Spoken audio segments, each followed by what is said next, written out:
Test. Do a little test on this. Test. Let's see. I'm going to share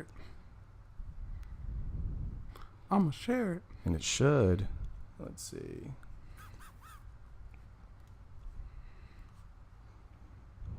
Oh, tag me in a post. Yes. Sometimes I don't know if the live one is glitchy. That hoodie's dope, Jay. Bro. Test. Do a little test. Appreciate it. Test. We're good, Holmes. What's up, everybody? I think we is. So I don't know who'll be watching on a Monday at, what is it, 11? Bro, can I tell you I love your name, Bosses Online? You like it? Well, it's Boss Online having a sip, and you're the only one. You're the one gonna Be rep sipping? it because I got my game tonight, Oh, so I got to okay, somewhat feel you. behave. But dude, let's talk about that just for a minute because when I tagged you, You said let's talk about that for a minute? yeah, the Okay. drone, because the drone thing. Oh, yeah. Dude, you just showed me some of that footage. It is so dope. Bro. And, I'm going to tell you one thing, and I'm going to be honest with you. Hit me. Not trying to brag, but I've crashed 2 drones. But I think last time I talked to you, you already had one casualty. Right. You know what I'm saying? But the thing is, and I tell people this, and I'm not trying to be. First of all, high five, bro.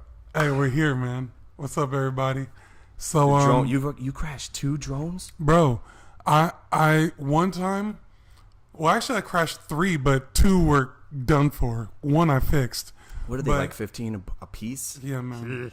Right. It fucked up my money and my situation I'm that I was sure. trying to do. But I learned, and now I'm like a great pilot. I tell people, like, if he hasn't crashed a drone, I don't know if he's a good pilot because he hasn't, like, taken chances. I took off from a boat, and my friend was jet skiing, and then I had the drone, and I was following around him with the drone. It was so sick. What happened? No, this one was a success. Oh, but I'm saying, success. like, some people like, because it was risky to take it. Well, you're over it the could've- water. It's yeah, not. They're not waterproof. right. And Was it buoyant at least? Have you ever lost it in the water? no, it's done for because the ventilation is on the bottom. But it won't. It doesn't matter if it does float. You're 'cause done it's gone. for, yeah. So I'm saying, but yeah, the clearance because you can't put it anywhere on the boat because the propellers. We had to put it like on the back of the boat, and the boat's like going like this. You know what I mean? And I go put it down, and I take it off real quick, and I got to get it out of Get there. it out. But Well, I want you. First of all, I love you very much. I love you I'm too, so bro. glad you're here. And once again, what a great moment in time right now that it's what is it, the 11th today? yes, It's a special day for us. Definitely. And a special just moment in general. But I want you to come do the drone. I think it's the thing. I guess it's tough is like how do you monetize it? I guess what my like drone the stuff? sports league. But to gather me or- yeah, like the business I'll to tell do. you. Yeah, you think Yeah, that I'll talk about it right now. We Okay, can hit me. monetize it. So, basically, I love being my own boss, and it's called Flagler Drone. So, I do things locally, but it's like I also have the nonprofit organization, with Jimmy and Tice and Ellie. And, like, sometimes I'll do, like, just donation work, and we just Right. have a drone, you know what's what I the mean? what's the nonprofit on it? I didn't know about that. It's a United Coastal Alliance, and pretty much what we do is, it's say if people have community service hours, we try and get them out to clean up the beach and stuff like that. We also do beach cleanups on 4th of July. We give out free waters. And who's involved in this? Well, it's really all up Palm Coast because a lot of people have donated money and Oh, wow. been to events and stuff like that. So it's a community thing, and it's like but it was founded by Jimmy Wilkes? Wilkes, Tyus Johnson, Okay. me, and Ellie Hippolyte, and pretty much it's just like a platform for us to do events because a lot of times they won't just let us do stuff. You have to actually have an LLC Talking and a about the business. city. Yeah, the city of Palm Coast, Right. and just different taxes and stuff like Right. that. And we're like, look, we're putting our money together just to throw events. Right. So this is the best way, and we can like put in bids to get money from the government to do tight stuff. And Right. we're trying to like build different things to build up the city and stuff like that. On another, before I forget too, because this is just gonna flow with it. Mm-hmm. What's up with Benel messing with homeboys. I saw the rap video. Oh yeah, which is yeah, dope. yeah. I mean, anybody doing their own thing is to me amazing. But I saw Shout the out, video. Yeah. shout out Troy Redden. That's my boy. That is, are they giving him a lot of issues, or is there light at the end? Like, is it a good thing that's happening because he's the first ever to be put in Bunnell on the map, digitally speaking? He's like making history right now, right? And it's like, I mean, and there's no disrespect to anybody that came before him in the rap stuff, because there was a dude that put out a hard rap song from Bunnell a while ago when it went pretty viral. That's, was old.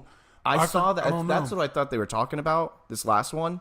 And it's not. It's new. No, like it's a new song. But, like, you know, the way that I look at it is, like, say, 20 years from now or whatever, our kids, they're going to have friends or whatever, or they might be doing themselves and try and do a video like that. Right. And they're going to have to go and get insurance. They're going to have to go and get so licensing. that was the hiccup? The city was getting on them because they had, like... Basically, what I think commercial event is what they were getting them on. Like, what was basically what I think it is you know, which to be fair, this does happen in a lot of big cities, but they were just having a lot of people out, and you know, there was stuff going on. You know what I mean? I'm not going to speak on it or anything, but they say that some stuff was illegal or whatever. Okay. You know, so it's like, yo, there's just too many people congregating in one spot, and we can't control it. So they're just trying to put down sanctions so that I guess they feel people aren't going to go through those loops. So now they have reason to bring the cops out, and you know what I mean? I saw the cops in the video. That yeah, but it's just like, hey, I'm not telling people to be out here. They're just out here. Right. What am I doing? We live here. We could just be out here. You can't tell us we can't be outside. I mean, did they cut it short? I mean, it looks like he got the whole video out though. Yeah, they did videos and stuff, and like, you know, the whole, like, say, cops coming and shutting it down, that's been going for years. That's just how the party stops. You know what I mean? I mean, that's really what it was an organized... it was a party that was documented. Is what I saw. I would just say it was just, like, everybody just hanging out, you know? Because a party, I feel like, would mean it was, like, organized, and then that might be something. But everybody, like, okay, he's shooting a video. The people who live in that area just want to be there. Right. So they just come outside. He can't tell them to go inside. They're just there. Did we? But did they're showing here? Love. You know what I mean? Did he go to school with us, or did I? Yeah, when I was a senior, he was a sophomore. Okay, so I was way out of the game. Yeah. Okay. Mm-hmm. Yeah. Well, I mean, dude, we played football together. I mean, he's had it. I mean, it looks like definitely like that's really like I love it because it shows the love of the community for that person. So what's his artist name? Is it Fat Ass? Really, that's how he's going by. Yeah, but that's how he grew up, though. Did he grow up being called that? Was that his? Or is that? I mean, it's like a football thing, or no. It was Troy. We called him. Okay. Maybe Fat Boy sometimes, but like, it's funny. Him and I talked about it. We were shooting a video, and I'm not trying to put out no information and stuff like that, but he was like, you know, I kind of want to change the name a little bit, because, you know, it's going to be hard to go commercial with a name like that and get real money. But, like, after we put that video out, I'm not saying after, he was already going viral before, but the name already stuck. Yeah. You know what I mean? Like Chewy, you know what I mean? Yeah, I know. My mom didn't like that name. Right. But it just stuck, you know? And well, that's what's up. So he's doing that. I mean, is he staying, he lives in Bunnell? Like, or is he traveling now? I mean, is he...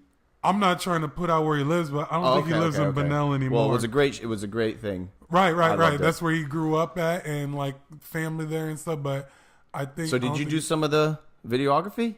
I did. Nice. I did do some of the videography for. Is it weird as you're becoming more successful in the consultant world that you can't really? I mean, I guess you can on your own portfolio, but isn't it kind of dope when you see your work being done, but you can't really put your? You know what I mean? Like it. You know, it's funny because like.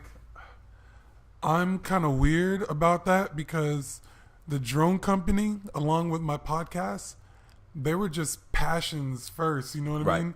And like, I love everybody like giving me like a lot of like business advice with it. But say like right now, your soccer thing, people would be like, "No, John, you charge $100 an hour. It's $100 an hour." No, it's my business. I could do whatever I want. You know what I mean? I could say, I'm going to go out there for free, and if you want to donate some money to my organization, then that's what it's going to be. You know what I mean? I saw your last podcast, which I love yours a lot. and you had I think you it. had I'd like to talk Gilliard. about that. Okay, yeah. Gilliard, you had him on your show, which was dope because you had different camera angles. Yeah, I remember that was like I was trying jealous. that. I'm like, damn. So I was talking that. about that with Ronnie. So were you rocking a shirt that said if you love like I couldn't see the whole thing. Oh, talk about it. Let's talk about it. Well, what did it say? Like if you love me, pay me, or something like that, or it says if you really, my girlfriend got me this shirt for, I believe, my birthday, and it says if you really support me, buy something.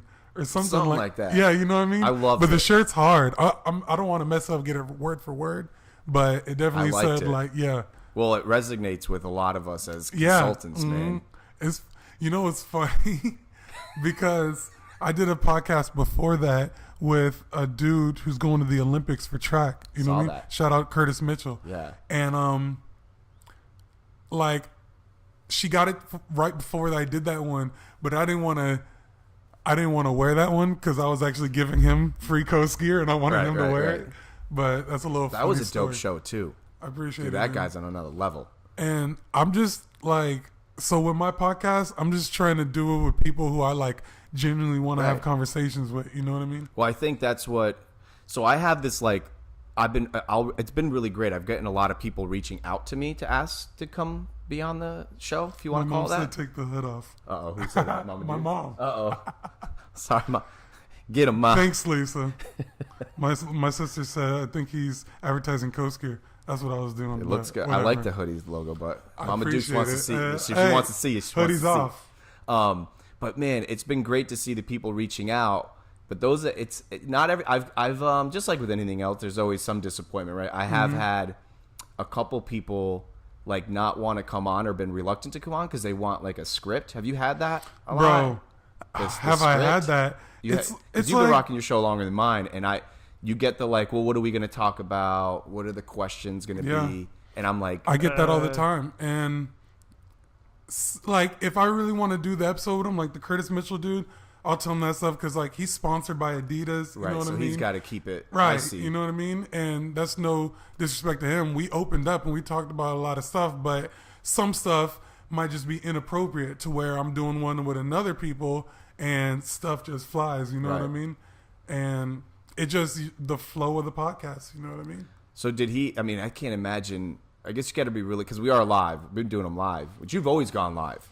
I've just started going live. Yeah. Like the first 2 or 3, it was like the first 5. It was me and EJ. Shout out to EJ. We didn't do them live, and then we were doing the Nick Klufis podcast, and I just like went live just to see what was going on, and it was tight. I liked it. You know what I mean? I'm liking it too. I think it's easier for me because you upload them. I have instead of uploading it to Facebook, which takes forever and a day, it goes automatically. The only thing is you can't edit them, so I don't have my little intro and outro, but it is what it is. And yeah. Go on. I'm just saying, like it's. See, that's the thing with the Marshawn Gilliard episode. You know, you didn't have your, right. But it is what it is. I think, and of course too, all the, then you've got people too that are like, dude, who's gonna watch something for an hour and a half to whatever it goes, and I go, it's not for everybody. I just want to let y'all know. I watched you and Ronnie's 3 times. Really? Yeah, dude. Well, see, here's what's interesting. Just like with Rogan, right? Because I think Rogan's like to us. Definitely. Yeah, we like admire the hell out of not the content. It's not even just him. Not to be like a fanboy. He's the LeBron right now. Yeah, for like sure. He's just getting content out. Yeah. Now, dude, out of I think he has a show a day. I'm listening to it on the way over here. Well, the thing is too. Sometimes I don't know who the guests are, but what I'm going to try starting to do, and we should do them together to hold ourselves accountable, is trying to get more clips. You know what I mean? Like instead of the whole show at an hour and a half, 2 hours, whatever it is, you start. So for instance, let's say today we start talking about DBZ, which it's going to come up. Okay. That moment in that segment is split. Like how they do it on YouTube. What Jay had to say about DBZ. Oh, that's hard. So it's only like a 10-second clip or a 10-minute clip. Okay, check this out. See, this is exactly the stuff that I be running into when we be doing the podcast, because I don't know if you noticed or not, but when I put it on Facebook, I took a clip of the episode and I put a link for the full one. I didn't see it. During Your last one? The full one's on YouTube, but Okay. there's only a clip on Facebook that I put didn't out notice about that. when we met. So yeah, and then That So- camera angles were so dope. bro, that's what we're working on. We actually just did an episode with Nick Klufis. Now that set, were you allowed to talk about that? Because it's See, coming that- up. It's bro, coming up. I don't Dude, care. that I thing just was want to talk fire. about When it. you sent me the photos, I was like, damn. Bro. It looks so good. Now, Bro. who, like situations like that, because I know Klufis has probably got a lot of respect for you because you've already had a show with him once. Hey, But, like- and I'm not going to say what we talked No, about of this course. part. No, we could talk about some Okay, okay. parts because we are, but he was like, and this is just because he's my boy, but he was like, John, like, that was one of the first interviews I did on my run. You know what I mean? He's like, you loosened me up. I figured out what some of my talking points were. Right. And like, he got like 100 shares. You know Yep. what I mean? We got like 5,000 views, or 4,000. I don't care. You know what I mean? Like, Dude, anything's it got, better. It's getting, it was cool. you're exposed. I mean, like, I just was like, and we were talking about, I was like, bro, he was younger and I saw him sponsoring himself on Facebook. I was like, yo, this is tight. right. And he was like, yeah. And you reached out to me and was like, I got a podcast, come on it. And Right. he's like, I couldn't do nothing but respect that.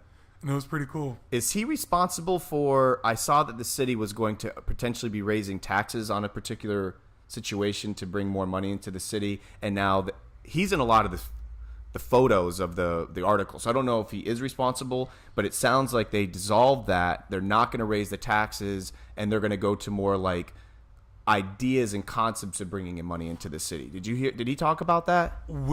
Man, he is so smart, bro. He's like a software engineer. Right. And like, he was just saying some things, but basically what I got from it is like, what we're using now is wires that have copper in them. Right. But fiber wires is glass and it moves at the speed of light, so it's going to be quicker. And the city of Palm Coast is already set up with all fiber wire underneath us. We're just not using it.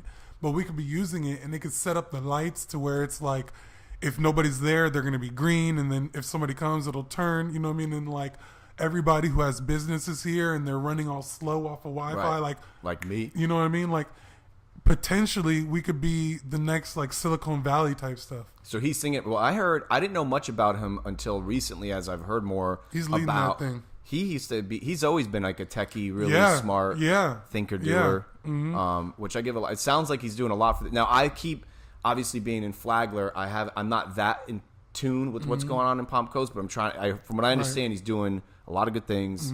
People, and he's obviously Hey. bringing a youthful perspective on it. Right. And the funny thing about that is I'm saying it now. I think I've been saying it before, but like, we're doing a Palm Coast versus Bunnell basketball game. You told me about. And we're this. gonna make it Is it annual going? thing. Yeah, it's going. I need to talk to Dwayne Jenkins. We need to do a podcast, and we're gonna do a How's he draft doing? and stuff like that. I miss him. He's doing a lot of good things for Bunnell. Good. I love how everybody's doing good things, you know Trying what I their mean? own little thing. Right. And so like, Dude, that would be lit. Where would you guys have it? At the well, it's one gonna, one yeah, one home, yeah, one yeah, home. Yeah. Damn. When First, is it's gonna be in this? Palm Coast, but When? we got to set it up. Okay. But we're thinking about doing it around in the fall or something like that, like This upcoming? right before basketball season starts.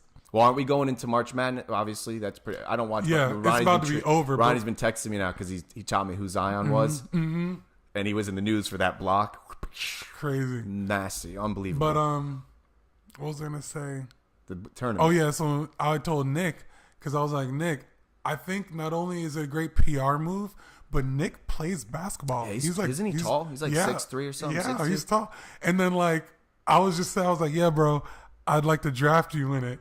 And then he says, I'm a 3rd round sleeper. He sends me a video. It's a hoop. Out of nowhere, he goes, you. I go, Yo, whoa. I said, okay. Well, he's tall. He's got to be then as tall as you, if not taller. I think he's taller than me. And Okay. he's like, but it's funny. It was, So he'd represent for that Palm Compton team. yeah, Okay. definitely. We're scooping him up. He said he's a 3rd Dude, round what a sleeper. rivalry that would be, and an event though in itself. Yeah, Like, you know what I mean? And like, kids are gonna come up in it. You know what I mean? And like, because in that turn, you could be like a 7th grader, but if you're good, Yeah. you know what I mean? Then people are gonna see you, and high schoolers, and what's your opinion of I wanna- this one and done? Like, honestly, I'm on the side of education, to be honest with you. Just Yeah. ultimate, like, kids go straight into professionals, and then they can't go back and play college. I know that's a thing. And then it's like, let's say you break your leg in the league, and then you're done for real, and you're 19, Right. and then your life is over, and then you can go back to college, but now you can't play sports, so you got to pay for it. You know what I mean? Like, I kind of think, I'm not saying it's a rule, but I would advise kids to go to college. You know what I mean? If you're really that good, maybe not graduate, but get some kind of education, get a taste of it. You know what I mean? So do the one and done. You know what I mean? Pro. So then even if afterwards, I'm sure schools will like just automatically accept you back in. Maybe you have to pay, but you'll get automatically accepted. You know what I mean? So did you? He's out of school though, right? Zion? Yeah, or he's in it. He's in school. He goes to Duke. Yeah, He's Ronnie in was his one right now. Ronnie was the other way. Yeah, Ronnie's against. Which And everyone's I got their feel flavor. him because he's saying like, and I'm not saying, well, I guess I am against Ronnie. That's my boy. But like, he's saying, hey, these people come up from poor family stuff. Let's get them out the hood and stuff. Right. And I'm like, yeah, that's cool. But like, I think long term, having them go to college and learn a little bit, and then learn a little fundamentals, grow up a little bit before going right into there. Right. That might be better long term to get the family out of the hood, Right. rather than just give a 17, 18-year-old kid $10 million. Right. You know what I mean? Well, we're seeing that. So I'm a huge fan of watching the soccer, and we're seeing that more and more where these young cats Side are. note, because there's a lot of families who fuck up the kids' money. Like Oh, just I see what you're because saying. I make $10 million and I give it to my family, they Right. could blow it and be like, I need more money. And like, I don't got any more money. Right. You know what I mean? Like this, I gave y'all $1 million. Okay. You want me to give you another $1 million? Like, anyways. So you're seeing that. Well, it kind of goes into what you're saying with these young kids, man. There's a guy out there called Mbappe, and he plays for France nationally, and he also right now plays on a team in France called Paris Saint-Germain. It's PSG. Mm-hmm. Bro, he's 19 years old, and there's really no value on him right now because he's saying that he's going to break another world record when and if. It's not a matter of when. Mm-hmm. I mean, if. It's a matter of when he goes from PSG to like the next big club. Mm-hmm. And PSG is already a world renowned. They're like they're the Chicago Bulls of of France. And it's just crazy because we're seeing a lot of these. I don't know, man. I just don't. So I was talking about it with some friends of mine the other day, and they're like, "What do you think about it?" And I think I just think it's too much money, too young, and then they don't have anything to play for. You know, like because it's this. You know, That's when true, you too. imagine, and we're talking about soccer money. Because So we're talking about like that's the dream. Yeah. And a lot of people, once you get the dream, the motivation's like not there anymore. You know? 200. I think Neymar at the time, I could be completely wrong with my numbers, but all these numbers are so arbitrary anyways because they're just I can't even wrap my but like 292 million euros or something when he went from like Barca to PSG. Like, but think about that kind of money, and That's you're not even that's 25. like $400 million, 292 million Imagine that. euros. So why do you like? Do you? That's where that's my argument is like. Where do you care anymore? Do you really play? And to the some effort? some people do. Yeah. You know what I mean? There's your Tom Brady's. You know Yeah. what I mean? There's your Michael Jordans. You know what I mean? I don't even know if Michael Jordan at the time even like cared about his bank account. Right. Although he's a gambler and stuff, but Right. like he just I wanted love to what you were win. posting on the Super Bowl. About what? Just your commentary, like your after the game and kind of like how you. There were so many people that said it was like the worst Super Bowl they ever saw. And You weren't one of those, I don't think. No, you I were kind wasn't. of like, why is everyone? You were just the way Yeah. you always you post some good stuff. It's like Topping. You Just- you yeah, post just- talking points. right, because obviously, well, I don't know if it's obvious, but I played football and stuff like that, and I played defense. And we never get any shine. Right. But if it's a low scoring game, that means that defense is biting on both sides. So you and enjoyed it's a the game. battle. Definitely, like every hit. If he catches like a short screen and I see the linebacker coming outside smacking him, like I know what those hits feel like, and that's what some people don't understand about the game. It's like the little stuff like that. Like I enjoyed it. crazy. I follow a lot of these Patriot websites because I'm from New England, and I love when they're mic'd up. I don't really care what team's mic'd, but I love when you get to hear the mics of these. Yeah, and I know yeah, they're not yeah, yeah. releasing everything, but Right. dude, some of the mics that are like the mic'd up stuff that's coming out. Like, did you see the one where Belichick was trying to figure out if they were going to when they were going to be shutting the top because it's open, just No, I stuff like didn't. that, like Yeah. all the dynamics that go into that. Yeah. Any sport. Yeah. I find that so fascinating. yeah, I definitely talked a lot of shit in my day. Did you man. have any money on it or anything? Because I know sometimes On you the play Super Bowl? around. Yeah, did you? So unfortunately, I will admit that I have a slight gambling problem, but I don't want to say problem because I'll never gamble like my bill money or anything Right. like that, you know. So I bet $50 on the coin toss. Really? Because I Just for couldn't fun? bet on the game. That's a It was too Vegas bet. close. It's too close. Right. I was like, this game's a coin toss. I was like, you know what? Let's just bet on the coin toss. And the funny thing is, like, I love gambling. And I was like, tails never fails. I feel like tails comes up more than heads. You say 50-50, I think it's 51-49. That's just me. You know what I mean? I forget what it was. It was tails. You got it. I won. So you using like some online thing, or you use this like Nah, some just friends? some boys. You know Right. what I mean? But there's both. You know what I mean? I'm not. Have Gonna, you I don't been think to I'm Vegas? gonna shout out. You the did the online Vegas ones. thing, didn't you? Been to Vegas. Did you enjoy it? I did enjoy it, bro. Did you come out on top or that? Did you? I came out on top, bro. Wow. I went to Vegas like this time last year. It was crazy. I can't believe it's been a year already. I feel like it was like the other day. Like there was a Bitcoin conference going on out there, and Is that the one my cousin went to? you said Jonathan Cellini, my cousin. Did he go to that? no? I He's don't been think doing so. things like that. Okay. I He didn't would know that was your cousin. He's been on my podcast. Yeah. That's what's up. Yeah, he doesn't really. Yeah. Y'all kind of look alike now that I think about it. No, he's pretty chill. Yeah, But he's that's doing what's his up. thing. He's definitely doing big things. Yeah. He's like big on Instagram right now. Yep. Yeah, That's what's dude, up. my wife's so jealous because she's trying to hustle her oils and whatnot on Instagram. Oh, yeah? Well, just socially, anyways. He needs to shout her out then, man. Well, he's got like 12,000 plus, and it's like, how are you getting to 12,000? Right. Hey, John, shout her out. Don't Yeah, be I know. don't be that guy. Talk to your cousin-in-law. See, and it's also like a coast thing. That's what this means. You know what I mean? Like, just do it, bro. Help, yeah. You know why? Because we're both from Palm Coast. Yep. That's why. So he's in Flagler now. See, even more Yeah. right here on the coast. He's right here, and I'm waiting for him to want to come on here. I don't want to hustle him, but I'm Oh, like, he's "Yo, definitely bro, come coming on here, dude. But he's I'm really proud of him. But so when did you lose your marbles in Vegas? Like, Okay, so I'm gonna Use tell you. marbles? I'm gonna tell you what happened, and I haven't really talked about this too much. you don't got to talk about it if I'm I'm blowing you gonna. up. No, I told you I want to talk about stuff on this podcast. So somebody paid for me to go to Vegas because they wanted me to go to this Bitcoin conference. That's You know what's what I up. mean? Yeah. And I told them to like give me the money and I'd buy the ticket. You know what I mean? So they gave me like $700 and I found a ticket round trip for like $250. So you pocketed the rest. And then I got like a hotel like for like $40 a night, but it was a nice one though Yeah. too. And I was there for like 2 nights, bro. So That's some play money right there. right. So I came with like, say I was gonna like spend 300.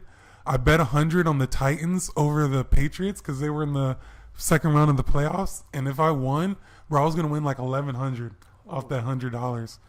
So I was like, fuck it. And the Titans are my favorite team. Yes, And I the knew that. Patriots are the Patriots. So I was like, and I'm in Vegas. Like, if they win, it'll just be so epic. Right. You know what I mean? I was like, I might just stay longer because I didn't have a job at the time. Right. So then I took $200 over to slot machines. My mom does don't slot do machines. those. I hate See, those that's what I said. Like, but my mom and like my whole family from Iowa. Shout out Clinton, Iowa. Like, there's like casinos over there and stuff, and they say slot machines is where it's at. And I'm like, I'm gonna try it out, bro.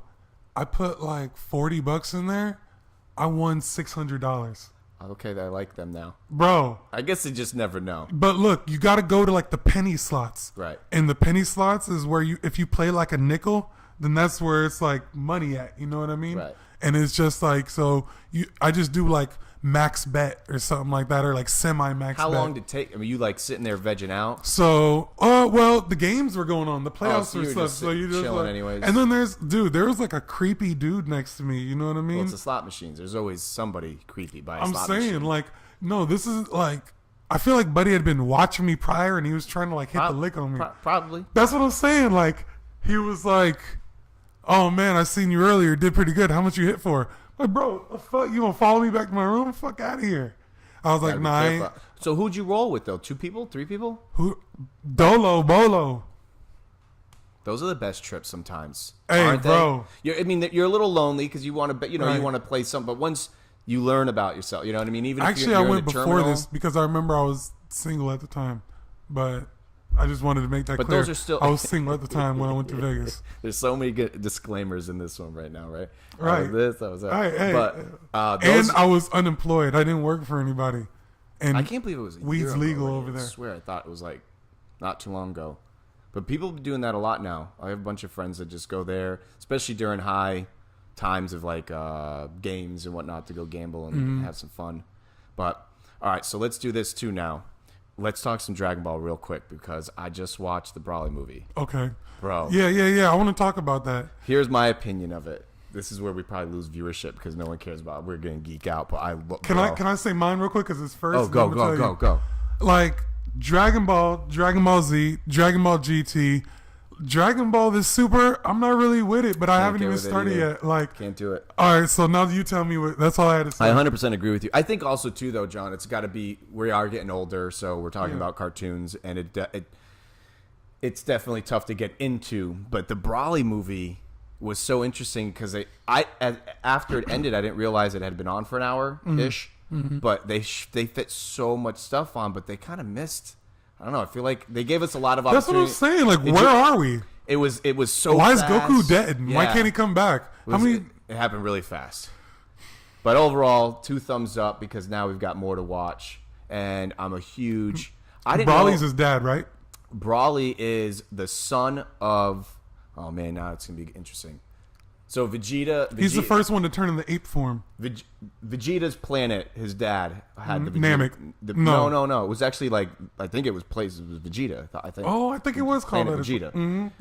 That's sick. Broly was born at the same time that Vegeta was, and they were in their little time capsule thing. You know, they would like put them in these things, and they were all ventilated up, like Avatar. In the movie. Oh, you're bringing me back, bro. Yeah. Vegeta mentality. So the Pop Dukes, Vegeta's dad, gets up to date with the fact that like he's pissed that somebody else is in this like shrine with Vegeta because his dad's like Vegeta worse, just attitude, pissed off. He's like, what's this guy doing in the thing? And they were using, what are those things called? I forget what they are. Scantron? I was literally talking today with somebody about him. Scanner? I don't know, but they had him on, and they're like, "Yo, Mr. King, whatever." They're like, "Vegeta's guy." Can we look it up? Is that what? Oh yeah. We got what's Rogan's guy's name? Young Jamie. Dragon Ball Z Scanner. Z Scanner. Eye Scanner. Eye Scanner. Oh! Scouter, the Scout. The Scouter. They are called Scouters. Bro, we could actually buy one. That is so fucking That would be sick. hilarious. The Scouter, yeah. So they had the Scouters on. Long story short, Broly's in there, and he's like power levels are way more than Vegeta. So the dude's like, "Yo, send him to another planet." That's where the whole kerfuffle starts. Oh, dang. That's So sick. they send. Hey, you know, just told Ronnie this, and this happens in real life, and it's everything like What? everything. I don't know what the word is, but everything is like so romantic to me now. It's like Romeo and William Shakespeare. Like, I mean, just in general, like life. You and can everything? only write so many different stories. You Right. know what I mean? Like, this is like Moses. You know what I mean? Like, he's more found. Let's send him down the river. And then he gets found later, and then he comes up and he's stronger than the prince. Yep. And it's like, Well, that's all good stories. They're always I love it. reiteration. I think Pablo Picasso said, "There's nothing art. There's nothing new like under the sun. It's all just a reiteration of something," which is kind of sad and then kind of cool. But I do wish, like, sometimes you have those like. I don't think Matrix really was piggybacked on anything. That was probably still one of the most amazing, fundamental changing of. I don't know. That's my opinion. Still, Matrix is one of the best. Ronnie says the same thing. That Matrix was like the. It was so paramount. It changed. Was Terminator Matrix, or was Matrix based off of Terminator, or something like that? I don't know if anybody in the comments can answer this for us, but I believe because one of them like bit their story off of something else. I mean, there was some. Like, come on, though. The whole Neo thing in general. Yeah, like but tapping. I definitely. That Matrix story is crazy, but how do you feel about it? I think. Do you think we're in the Matrix? Dude, it's you've seen those memes like where the Matrix is glitched online. You ever seen that?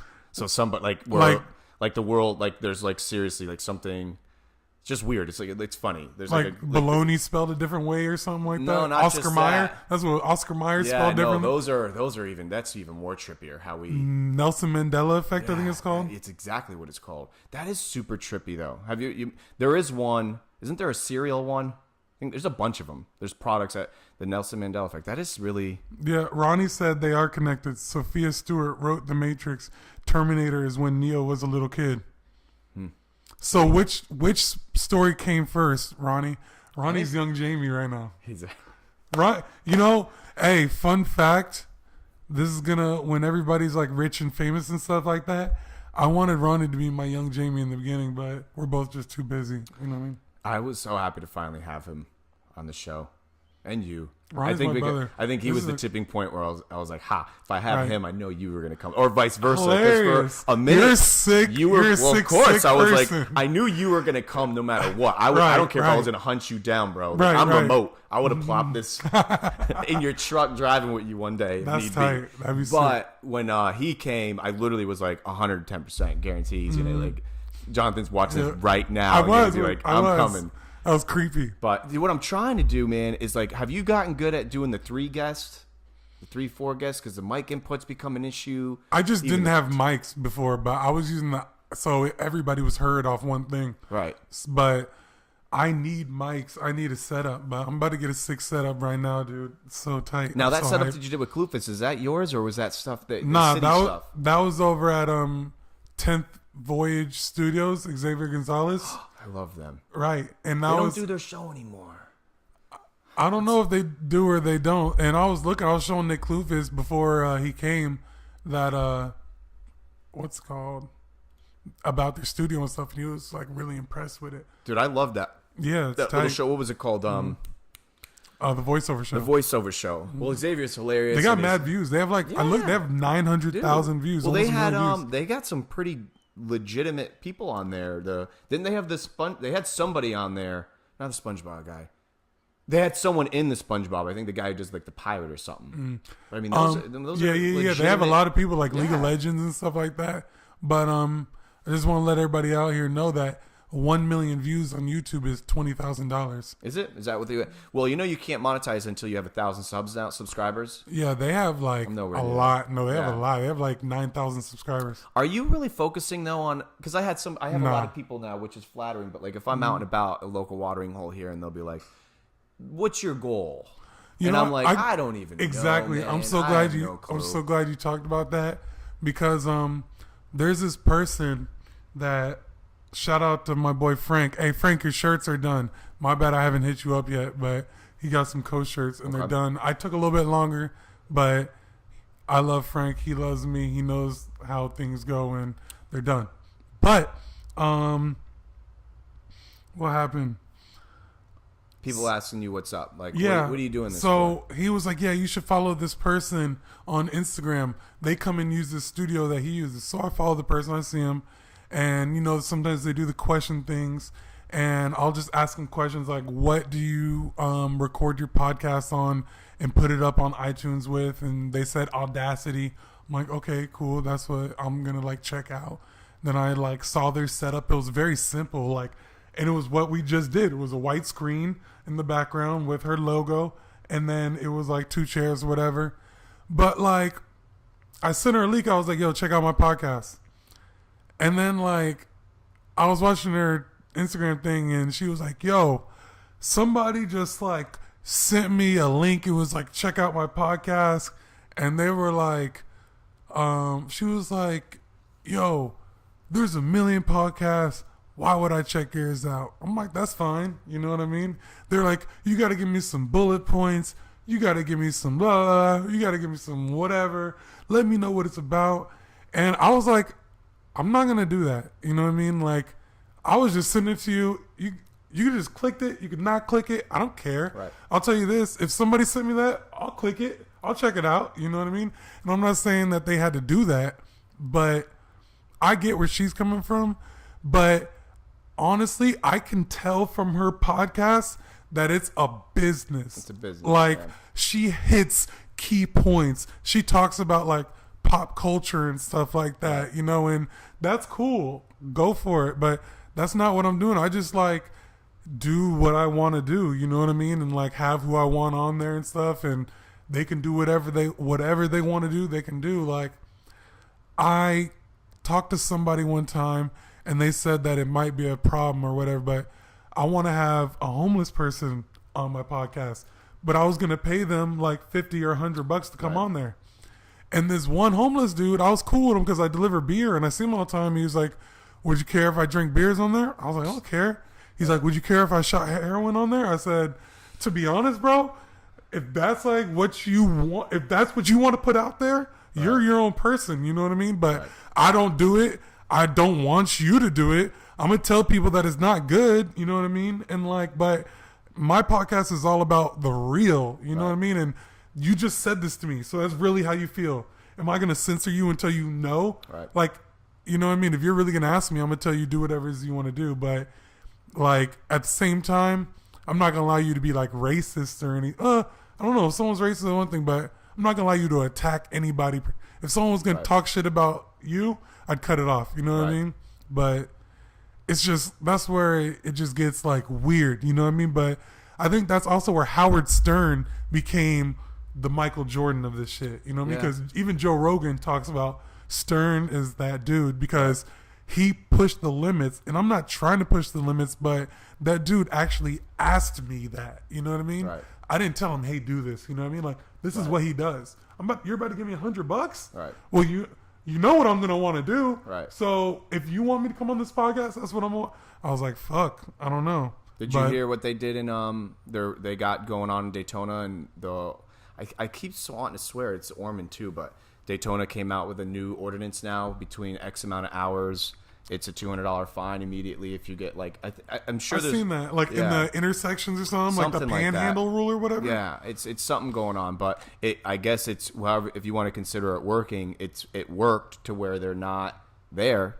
They're not on the streets. You think so? Well, no, I saw that's why the article came out. They said it's like a ghost town where most of them were congregating and stuff, but. That's what's up, man. But that's what I think. That's what I'm doing this for. Is that we would be doing this anyways. Mm-hmm. Maybe not at the kitchen table. Maybe we'd be out taking a walk or this. But the people that I'm having on are just usually people that I would want to get to know or continue to know. And then it's just like broadcasting it. And I know I'm absolutely because a lot of my immediate friends and family are kind of like, dude, I'm never gonna watch that or something. I'm like, I get it. I totally understand. Mm-hmm. I don't watch literally every episode Rogan does. Right. But I learned so much by random people that I had no idea, like physicists on there. Like I had no idea who, as embarrassing this is, I had no idea who Neil deGrasse Tyson was. Mm-hmm. That's cool. Until Rogan. Right. And then boom, he's on Rogan. Mm-hmm. And then of course you take it and you do what you want with it. Like I'll sometimes half the time stop it mid-show. That's the beautiful part about all this. Like they don't have to watch it live, pause it, go look into him, and then you're like, what, dude? Like I could barely watch yours because I was at work, but I was in the passenger seat. But then on my drive home, I turned it on and it was done. I could go back to and I know that too. It's funny because I had somebody else the other day. And these are all great people, man. At the end of the day, it's been an amazing, and you've been doing this longer than me. It's such a flattering, rewarding feeling when you're like, I wrap up and I go to Turtle Shack and I'm sitting there and just like a neighbor or a friend, they're like, bro, normal. I saw that, or like it makes me feel like a bazillion bucks. So I'm not monetizing it. I'm not. You know what's actually was really flattering? I had someone reach out to me the other day and ask me to be on it, and they asked what the charge was, and I was like, what? And I thought, that's happened to me before. No joke. For all those people that are starting to like watch. I'm not charging anyone to be on this. Right. Like, now, check this out. So, there's a dude, maybe like a year ago, he was like a rapper or whatever, and he went through this one dude, and the dude was like, yo, he wants to pay you $100 to come on your podcast. And I was like, all right. And I did it, but then he was wild, and I wanted to cut it off, but if I did, I would have to give the money back. I really need the money. And like, I was like, damn, what do you mean, like the topic nature was wild, or he was just like talking about how he has these certain kind of drugs, and if anyone wants them to hit him up, like, bro, weird. Now I'm giving you a platform to sell drugs. I'm not with that. I'm cutting this off. You know what I mean?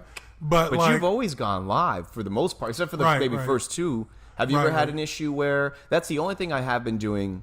You got a good dose of how it is now. Like I said, you're my blood to me. So like but most time when people come over, and if they're not someone I've known for a while, I tell them like, yo, we got to hit it right away, because half the time and Ronnie got it too. It was funny when Ronnie walked in the other day.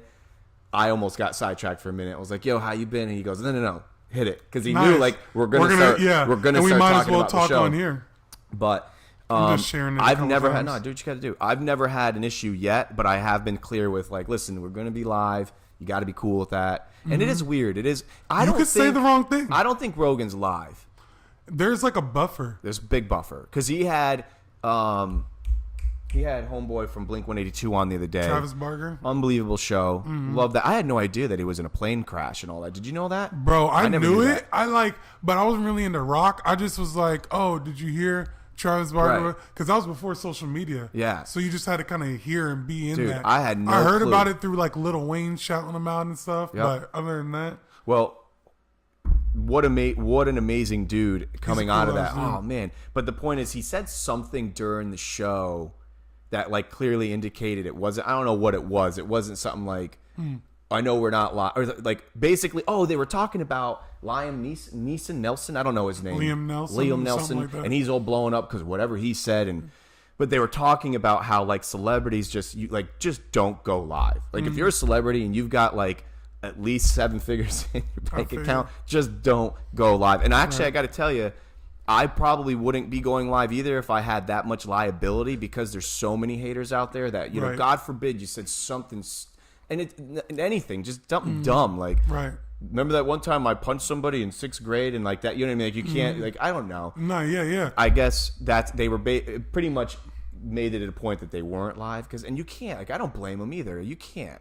I mean, but so you got to be. He has like 1 million. No, he has like 10 million views in the episode. Imagine that. But that's what's up, though. I mean, that's. Hey, I'm gonna be honest with you, bro. And I don't know, but like, if you're doing this, like, I see your podcast, I see my podcast, they're getting there. Just organically, they're gonna get there. You know what I mean? Like, well, when I see a lot of people, everyone and their mothers are going live, and that's all great.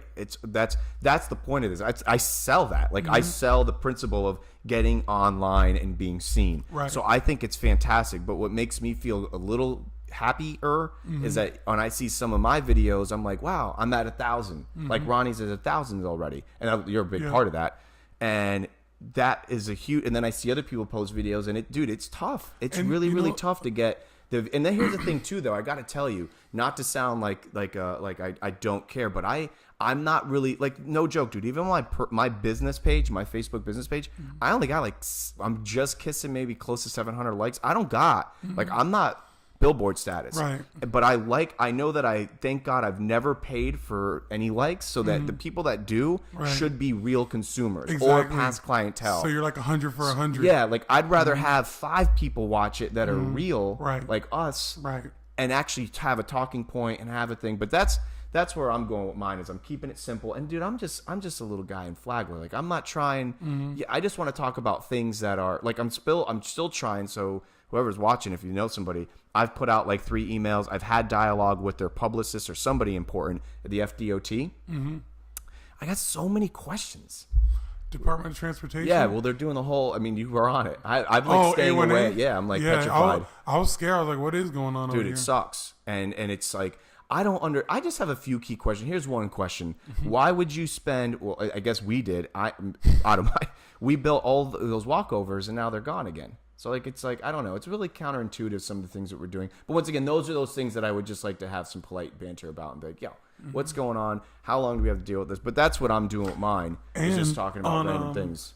The one I did with Nick Klufis, where it's getting edited, so it hasn't came out yet. But we talked about me running for city council in 2020, and he's giving me play-by-play how I could do it. And he's like, John, it's very possible, and you can, and you're going to win. Well, do you plan on staying for a while? I haven't talked to you in a while as far as like what you know, I honestly, I want to be like what do you call it? I'm going to work at Budweiser for a while, so I'm going to be in the area, and I'm cool commuting from Palm Coast to Daytona. But at the same time, I'm going to have property in a lot of different places, but this is going to be home. This will always be a home? Definitely. I don't want you to leave. Nah, I just love the community, and I want to see it grow. I've been here like since we've been here forever. before it was even a city. Like, Right. I feel invested. Literally, like my tax dollars Right. have gone into this community. Well, that's what's up. So you would run in 20, which is next year. It's crazy. 2020. Bro, I'm with it. That's gonna be the year for me, dude. You feeling it? I'm gonna buy property, and then I'm gonna flip it, and I'm gonna buy some property. Then I'm gonna have some people sit in. So right now, I did this with Ron the other day. Jonathan Robinson, 2019. We've got Coast. We got Flagler Drone. We got what other Outside Theory. Outside Theories? Well, that's a podcast, right? That's the podcast. Yeah. And what else we got going on? Is that? I thought that's not a lot. I mean, Custom credit repair. oh yeah, that's Shout what out I'm Custom credit repair. Where's the camera at? I don't even know. well, right there. Oh, okay. We just That's can't. You what's up. can't see yourself. No, that's cool. I just didn't know where it was at.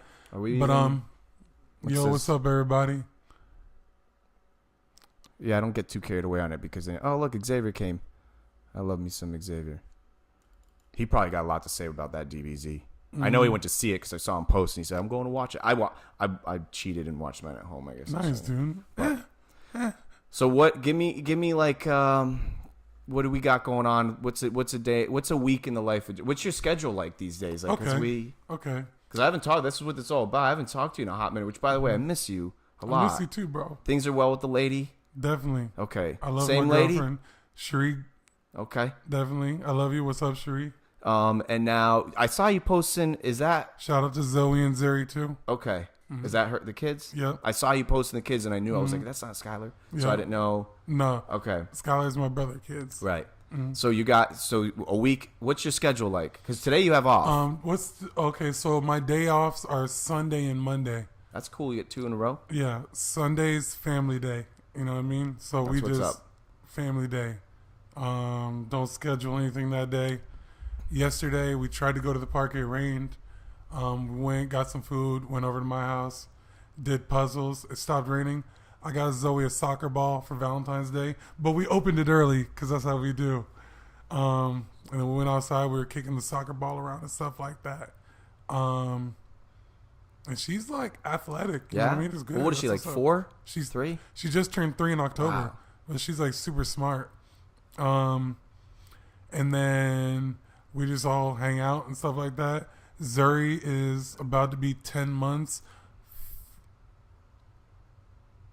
What? I think she's 10 February. That's close March, enough. For no one's April. keeping track of the Yeah, this way. Like dude. it's a year. It's there a toddler to A year at May Okay. 4th. Yeah, It's actually Star Wars Day. May the 4th be with you. pretty dope. Yeah, but it's May 4th, so. So Sunday, Monday's off. You're doing the family thing, which I'm proud of you. Yeah, Doing I it. appreciate it, dude. And But so how are you running? So like the work is you're doing that. Is that those wee Mondays hours? Mondays are meeting days. Mondays, but Like what's your shift like? Are you doing that? oh yeah, that's 4:30 in the morning, aka 4:15 is early. Shout out to 4:15 gang, but they're saying I'm not really a part of the gang because I don't really get there at 4:15. But I'm trying to be. That would be me. I want to get initiated. So what but time you are gotta you get up at? Like 3 o'clock in the morning, but I usually don't get up God to like bless. 3:30. But Yeah, I but need that's to get it. my You're schedule- grinding yeah. now. This is your time. Right. So that's Tuesday through Saturday. But to be honest, bro, I really do like my job a lot. Good, you know what I man. mean? You Like- always. That's one thing I've always loved and valued about you is that growing up, we all got to work. We all got to do our thing, and you've always. Hey, Lisa. You've always worked your job, and you've never like necessarily hated your jobs. You've always Right. You've always like. I try and do stuff and that if you I don't, think is cool. you like bring it to their attention. And you're Yeah. like, listen, I'm not going to do good for you. You Right. treat them the way that you would want someone to treat your business. That's exactly what happened. Which I remember we've had many talks as we've grown up together. Mm-hmm. And one of the last handful of ones that we've had was here, and you were telling me you were in kind of a rut. And dude, I Yeah. thought that was what's up. And didn't they end up giving you a raise or something anyways? Like something happened, like something good came out of it of you being sincere and honest. Oh, yeah, they did. And something happened. But I'm very proud of you about that because you're sitting here and you're grinding out now. And it's like I said, it's you understand it's a job, you're doing it, and you I don't know. So you got And, you know, also, like, one thing I could definitely say is not trying to get sad or anything, but my dad worked until the day he died. You know what I mean? Even when he was retired, mow the lawn, laundry, fixing the house, this, that, at 77 years old. You know what I mean? So he definitely instilled like hard work Yeah. into my brother and I. I think I plan on working my whole. Like I don't really Like, yeah, definitely really like plan say on- buying homes, fixing them Right. up, being the old guy in there, hammering some stuff, Right. just making. I'm gonna do that. But for as the your rest of my work life. becomes more and more of your lifestyle too, Exactly. I don't dread. I'm gonna do podcasts for the rest of my life. There you go. I'm gonna do podcasts for the rest of my life. On a tangent about Morris, man, I used to love walking into that house. Alarm, armed, Mm-hmm. alarm, disarmed. Do, do, do, do, do. I Yeah, love we got an that. alarm on the crib, dude. So don't play. You got to. Mm-hmm. You got that video on that house yet? What video? Just the surveillance. Drone or survey? You know, it's funny. I had some cameras back in the day, and my mom said she didn't like it, but then she like did like it. You know what I mean? Bro, this whole block is like Cased up? Cased up. That's what's up. That's Which good. is great because one dude down the street here, like the only way in and out of this, because it's a dead end road. Right. One dude has like the legit one, like the ones in the case that's like monitored by an outside company. Nice. And dude, anyone that comes in and out of this block, which we don't have any issues. It sounds like I But, got something yo, it's to worry just about, but good you to just have, never you know what I mean? something goes. We actually did, man. We had some weird situation where this poor guy had just moved in and he had left his tools in his car and someone yoked him, which sucked. And I'm not talking like a wrench. I mean like some pretty heavy duty Damn. stuff. And it sucked because it just, you feel so violated, like a little town. Living on a dead end road, like everybody we know, like pretty much just like we're so chill. But all right, so now you've got. Do you have kind of a rhythm with well, Coast is still going. Which by the way, I saw the Coast shirt in the video What video? that Fat Ass did for Benel. Oh, appreciate I it. saw dude. I saw a Coast shirt or two. Hey, So you guys are We still out here, doing man. that, which is yep, fantastic. somebody. It's like cool because we do a lot of physicals. You know what I mean? I probably get like, I don't know. We get physical orders, but then also online orders is cool too. You know what I Right. mean? We get a couple online orders, and when we drop something cool, we might get a little spurt, but we need to work harder on it. But at the same time, like, unless you have some serious backing, Right. you're going to throw a lot of money into it. You know what I mean? You just better be ready. And so it could be like discouraging if you throw some money in and it doesn't really work. Right. But it's going to happen sometimes. You know what I mean? Well, you're talking. I remember when I had mine, dude. It's Right. it's a tough business to be in, and this was before social media was even that like. Well, like this is 10 plus years ago, so it was there, but it wasn't. Right. It was so hard to get a word out, dude. I remember. I don't remember if you remember this, but I was doing the concerts scene, the rock scene with yeah. Dylan. Yeah. I miss him. I remember that.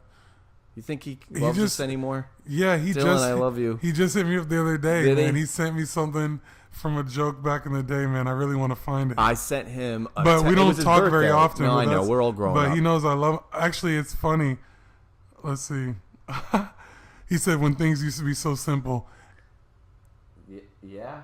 and then it was I said the cheese sticks that are stuck, the double cheese sticks.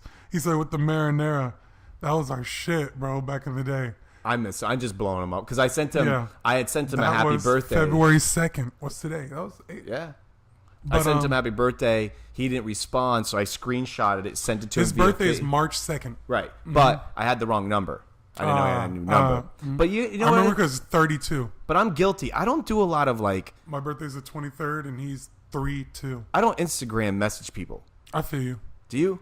I guess you have. I'm I getting older. do. I But not definitely as a do. means like you. I would never Instagram message you. You want to know? I'm gonna tell you this, and you know, I love my girl. We're gonna talk about it a while. You know what I mean? But like, my girl and I, we have like text messages. Then we have like Instagram messages. We just send memes back and forth to Right. each other. And same thing with Facebook. We have Facebook messaging and stuff like that. And we have like 3 different conversations. But you would going never on. use Instagram. Correct me if I'm wrong. As a means of like, babe, get the milk. No, Can't stand that. that's text messages. That's one thing I'll tell you, Dylan. I love you, but don't. I didn't even know. I don't see because I don't use my Instagram app a lot. I use it on. I go to the actual website. I Probably feel this you, like man. dinosaur that does that. But I do that. But you don't see your messages. You can't send a message. You're definitely a part of a different generation. Yeah. I don't do. Now, don't get me wrong. I'm keeping it. I try to keep it where I'm posting the photos. I Yeah. interact. I'm hardened. Blah. Whatever. But I am not sending. I am not trying to get in touch. And I didn't realize how many people were. Like even my own cousin sent me a referral the other day, and it was via Instagram. So I got to stay more. But you got to use the app. I But feel so. you on that. You want to know something crazy? Tell me how. I'd say maybe, let's say 3rd grade, 4th grade. Me and Dylan Maverick, we had a piece of paper and we said, we are going to be best friends forever. Nothing can ever come between it. No girls, money, nothing. And then we both cut our fingers and we both put it on the paper. You really did. I remember you telling me this. Yeah, we really did. And then we folded it up and we buried it. Where is it, I wonder? It's at the secret spot. I know where it's at. It's at the fort. Fort's gone. Yeah, we had a few forts though. Yeah, you guys had different forts than we had. Yeah, yeah. Which one was yours? Was it where he lived next to me? Okay. Or was it in the B section fort? It was over by my crib, down Butternut, in between the two streets. Remember that spot over there? Mm-hmm. Bro, it goes back. Do you think kids do that anymore? I don't think kids go outside anymore. Which is messed up. Like, that's why yesterday, and I'm not going to say that's why, but like, I wanted to make a point that we just go outside. You know what I mean? But dude, I remember the forts she already does go outside. Okay. I'm not saying they don't. But do you know anybody who has a we fort encourage anymore? them to go outside. I don't know anyone. Well, I don't have much kid interaction in my life, so I don't know if like a fort would be in their diet. Like I'm going to go to the fort, but we never told you never talked about the fort, and you never told parents where never it was told at. Parents about the fort, but that's the thing about it. Like I was telling somebody, I was like, let's see, how old are you when you're in like 2nd grade? I don't know. I'm not good with this. Let's see. I think 1st grade. I think you're like 5 in kindergarten or 1st grade. Let's get a Jamie on here. Okay.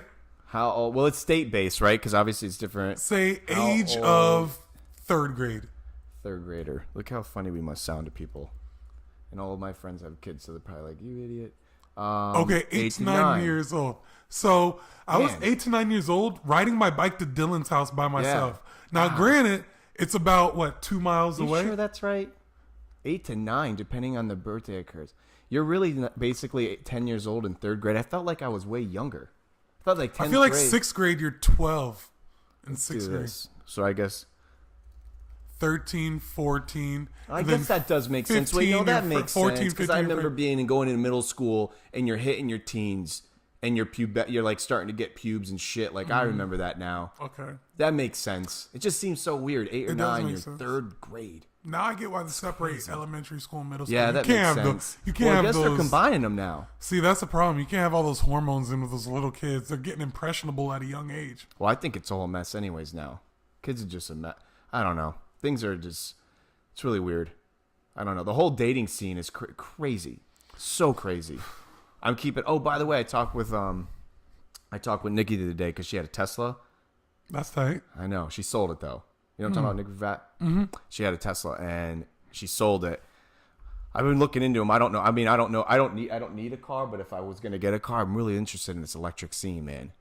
Just like where's the charger ports around here? I have no idea. You probably would have to have one built in your house, which is cool, too. Well, I don't even know how that I heard they need like 8 hours of charge. And like, I think it's a great idea. I just, I don't know. Like, I think it's... Well, the autopilot turns me on too. Yeah, I'm the type of person who, let's say when the Apple Watch came out, I'll wait for like the 3rd or 4th version. You know what I mean? Which we're almost there now, you know? No, it's time. Yeah, I waited until the phone or the watch could at least have the cellular. I thought that was so weird to buy an extension of your phone. You couldn't even use it independently. I had the first one. I couldn't. I gave it to my niece. It doesn't really make much sense. But the new... Shout out Lonnie. I told her I'm calling her Lonnie this whole year. Well... Before I forget, too, Apple is in a big issue right now. They're hemorrhaging. I heard something about that. Spotify is actually the #1 podcast spot right now. Well, did you hear about the FaceTime, FaceGate? Yeah, I did. It was funny because a lot of people were like, John, turn your face. I was like, I'm not turning my FaceTime off. Like, no, I mean, I don't really do anything. If you want to do that, bro, whatever. You're going to hear a baby crying. Me today. I don't really You're going to hear me at work. You know what I mean? Like, whatever, That doesn't bother me. Well, I was talking about that with Kayla, Eve. We were talking about like just the way we feel like technology is eavesdropping on you. I personally don't care. I mean, I get it if you're into like super crazy privacy. See, that's the thing, and I'm gonna say a little bit about it, but you guys are gonna have to listen to it. Nick Klufis was talking about, that thing in China where like they do facial recognition and like they can give you a percentage on the kind of person you are based on lawsuits, based on debt, based on credit, based on charges, criminal charges or anything. you know, like allegedly, or I don't know what the word is, could say but that. off the record, just know, they have these license plate readers in Palm Coast I just and these saw cameras those. and shit. And just when they scan your license plate, like, bro, and also they ping people's cell phones. Like, if you got a couple charges and this phone's registered you, let's say you have 4 people in the car who are all convicted felons, cops know. Right. They can tell because your that phones nuts? and your cars. Are you for this?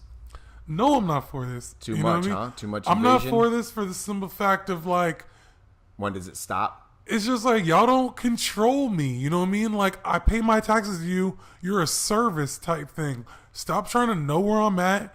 Stop. I get it. Y'all want to beat crimes before they happen, but at the same time, it's almost like that's not your job. How long have we had license plate readers? Because that was news to me. I'd say for the past 2 years. Wow. And the thing is, this is a crazy thing. And, like, I feel like I have, like, a crazy way of thinking. But, so do you remember when there was that dude who was on America's Most Wanted? He was in the B section. There was all those cops around there like a week ago. So I'm reading through the article and stuff, and they said they caught him from a license plate reader in Palm Coast. I was like, wait, what? Mm-hmm. And then there was, like, another link, and I click on the link, and it goes to Daytona. And Daytona has the number one most amount of license plate readers on all their intersection. They have 33 major intersections. They have license plate readers. And what they can do is, if you have a warrant, if your license is out of date, if your insurance is bad, whatever it is, once you go past that license plate reader, you come up red and a cop can just come behind you. Right. Like, come on, man. Y'all used to have to, like, catch me. You know what I mean? Whatever. It is pretty crazy. I didn't even know they existed either. See, now, so the other side of it, it doesn't bother me but I'm not doing it. I'm not going anywhere. You know? Right. But, like, I get it when Right. it comes to a point where it is. Mm-hmm. My argument would be, when does it stop? Right. Like, that's at what my point? thing. And, like, the thing is, which Ronnie had a great point on this, like, okay, yeah, that's what it's used for now, but people are wicked. You know what I mean? know. Like, who knows what it's really being used for, and they can do it, you know? Right. And, like, that's what Nick was talking about. Have a you little ever bit, had like, anybody? You should, which you probably will. You haven't had anybody yet, like in the police force or anything, on the show. No, I would actually like to go on record saying that I hit up the police, the Flagler County Sheriff's Office, all that. Staley? Multiple times. Talked to his secretary. They say they're going to get back to me. They never get back to me. Yeah, I'm getting used. Well, because I'm right behind you here. I'm getting used to, like, not having follow through for those that you want. It's one thing Right. to have friends and colleagues Right. and stuff like that, but of someone it seems that they're, I think a lot of people are still just scared, bro. Yeah, I get it. Not in a 'Cause bad they're- way. I'm not saying that in a mean way, They're but- like, and I'm not saying this is them, but it's like, it's a black young guy, he might ask some questions, and like I said, it's live. Like, Right. we could, anything, like, But not what if only he- just that, too. I know a lot of people, a lot of our friends, man, think that we're crazy for, like, going behind a camera, hitting live, and they're like, Yeah, what a lot do of people can't how do it. What are you saying? Like, how do you? And I'm like, bro, I'm not. And it's funny because we're all self-conscious. We're human beings. So a lot of times people are like, oh, I don't like the way I look. I'm like, well, me neither, man. Like, I just hit go. we like, didn't even can- talk about what we were going to talk about. But not only that, like, there's no script, there's no wardrobe, there's no nothing. You just go with We it. haven't even started talking about my brother yet. But we're going to get to that later. But keep on going on. But this is going to be a long podcast. Dude, speaking of that, to just jump into this, I have so much fun little odd and end things still from his, a box. I do too. Like, I got some fun stuff, but they're packed away now because since the hurricane. Right. But Safe spot. anyways, we'll have people I think what's going to end up happening is if people don't have like a motive, an agenda, then a lot of people don't even want to come on anyways. So, you know what I mean? So like if the dude was running for a thing again, which I got to say, I got to give him no joke, from what I've seen him doing, and like, dude, like putting that thing to rest, the way he's communicating with the area. Is it, am I saying it right? Staley or Staley? I don't Sheriff know. Staley? I think it's Rick Staley, Staley. but I don't know. Anyways, no joke, 100% to me, kudos. Now, I haven't been affected negatively, but It's funny because, like, one, I don't like, he does like a lottery thing. the inmate lottery or whatever. The warrant fugitive lottery. Yeah, the fugitive lottery. You don't like that? This is the thing, like, I like it. this is the thing, like, yeah. But of course, I respect the fact he wants to kind of be funny with his job, get some social media buzz, coming to this age some. Cool. I get that. I'm not even hating on it. And the only thing is, like, those are some of my friends, and it's kind of like, how can I put this? I'm a believer, and it could possibly be wrong, and I'm not saying this is all police or anything. There's nothing right, wrong. this is my opinion. Whatever you say, whatever the you want. police started off as slave catchers, runaway slave catchers, at least in the South, you know what I mean? And then, like, once they free slave, what can you do now? Okay, we have no job for these slave catchers, you know what I mean? What we're going to do is we make some things illegal, and then now your job to go catch them again, you know what I mean? Lock them up. There's a lot of black people in jail, you know what I mean? That's just kind of how I feel about it. So I say that to say, like, it's almost like what slave are we going to catch today type thing. Granted, some people are white, you know what I mean? So it's not exactly that, but it's a trigger for me. Can I say that? 100%, it's like man. a PTSD trigger for me. Jay, there's nothing wrong. That's what this is all about. Is Right. that there's no right or wrong. It's your opinion. It's how Right. you feel. And it's. Look, I mean, only a knucklehead and someone ignorant could say that. Obviously, there's a huge issue Right. in our society in general, in the way that, like, once people are being arrested and what's happening afterwards, I think that there's a lot of light that needs to be shed on those. I don't do a lot of research, but from I do the little bit that I do Right. know, as far as the incarceration process and part of the actual workmanship that's going on behind the scenes, no matter what color, no matter what race, whatever the case may be, I hear it's scary, it's Right. political, and it's an institutionalized Right, it's crazy, It's you crazy, know? and it's way past my pay grade. Right. But I get what so- you're saying. It is entertaining, and that's what I'm saying. Like, Well, no, I'm let me okay correct with this, it. though. I'm okay with him catching people, and he's doing a great I job. guess that's my thing. Yeah, I don't he's care about the doing- entertainment factor. It's actually typical Palm Coast. It's really weird and funky anyways. Exactly. It's not really... It's We like, have a weird dude, town. The clip you just showed me of the aerial of the thing, that like looks like something from out of like Right. a legit production company. Right.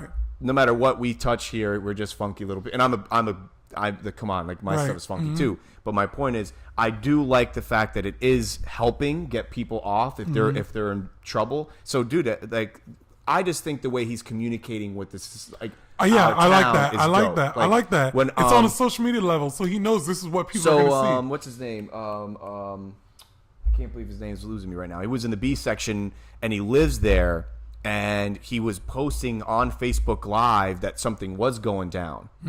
And I was watching his feed, and as that starts happening, bro, the sheriff's on there Yeah. on his, like, this is actually what's going on. Yep, So I think that was thought the that was thing. so dope. Yeah. Like, keep telling people to stay in house in case there was a rogue bullet, etc. Right. Like, that stuff is what's up. And I've never seen that before. Now, granted, obviously we're Yeah. evolving, so maybe Yeah, another dude I do would be like doing that it. about him. You know what I mean? But- But calling it the Green Roof Inn and stuff, which is okay. This is jail, Right. whatever. But I was just like, he's kind of whack. This is what it is. Like, I respect it, but it's like an old person trying to be cool. He's whack. You know what I mean? But it's cool. Right. I get him. Well, you have every right to And feel that way. Yeah, man. It's- and he's popular for an old guy. Yeah. You know what I mean? But, hey, shout out to Staley, whatever. I think that's what it is. Rick Staley. But I see, think this that's is how my I'm saying thing. that right. And I'm going to say, just pulled over. I'm going to remember that. But I see Nuno Cordero just popped in. You know what I mean? I just want to say a story from my brother. You had like the 3000 GT. That was like sick as fuck. You go to a certain speed limit and the spoiler goes up and it's like, but Nuno Cordero had that orange car with the handles shaved off. Yo, y'all were like the dream team. Y'all inspired Coast Boys, which Really? inspired the Coast brand. I never knew that. Because y'all were all different, but y'all were boys, like Spanish, white, black, whatever, Italian, you know what I mean? Yeah. Like, y'all were just a big group that just hung out all the time, stuck together, you know what I mean? And I it never was knew cool. that. And y'all did big things together. All right, so the car thing is hilarious because I got to cheat the system because my grandfather, God bless his soul, let a 16-year-old basically have a 320 horsepower car as my Now, of course, it wasn't mine, but I mean, he was like, yeah, yours. you're But, driving it at 70. you know, it's yours. He must the love. I mean, of course, love isn't tangible when it comes to materialistic stuff. But he trusted me so much, dude. I treated that car like it was like a human being, like better than a human being. I was tight. like, but so we had that. We had Nuno Cordero, which he had his orange Cavalier. Do you remember Eric had Sobroso styles? He had a and that car got hot because of Fast and Furious. It basically was the Jetta. He had a Jetta, but it was that boxy one, just like in Fast and Furious. He did. Then Matt had his Acura. Yeah. It was Acura, wasn't it? Yeah. He had the Acura, and then Scott had his BMW, which was dope, and then John just had a dope Pontiac that was just like sleek and black, and but he didn't really care. He wasn't really rocking his car, but at least, first of all, anyone who had wheels, you were awesome. Anyways. Yeah. If it had a color, a pizzazz behind it, and then Matt, I'll never forget, Matt put in his car. Well, first of all, having the car was one thing. Then you had to have the speakers. Then you had to, what Matt started doing that I knew that was the first that I had ever seen was starting to accent colors, like taking the air conditioned things off, spray painting it, bro. The brake lines and stuff. He's the first person to spray paint his brake lines red. When he started doing that kind, now I have to say, Matt would take me to school to and from all the time. I mean, that was like. I thought we were $1 million in that car. The way he had it so fresh and so. I rode in that car too. I was like, "Are you kidding me?" And then I'll never forget. And this the was system. like, And remember we had the Grand Marquis. Well, that was post Acura. Acura was the first, which was dope. It was a sunroof. I mean, that car was that Melissa's first or something? I don't know. I forget the story somehow. I don't know. I was young. I don't know. But all I remember, it was awesome. Had the rims. Yep, the black rims on it. No crazy inch wise, but like it was. It wasn't black. It was chrome. He had chrome. He may have changed it a couple times. I think he spray painted it or something. Yeah, probably dipped it or something. But when he put the bottle of Nos, well, not Nos. He put a fire extinguisher. Shit was crazy. I was like, what the hell's going on? He put a fire extinguisher and painted it. Well, we know, but for those that don't, he put the fire extinguisher. He thought he was Vin Diesel. But and at a street light. Yeah. People were like. Damn, and we were just like, He even had the fake Knots button. Yeah, don't make me press that bitch, bro. Of course, Eric ended up getting his, and they even had a metal pipe that, dude, it looked so legit. And of course, you couldn't. We were empty, right? You know, because what would happen was some of the best times ever. When we would go lining up and we'd go down to like spring break or anything, Biketoberfest, anything that was an event of people, we felt like $1 zillion, man. Like that was such a good, no reason feeling, but like a man in his car and like you took care of it. Yeah.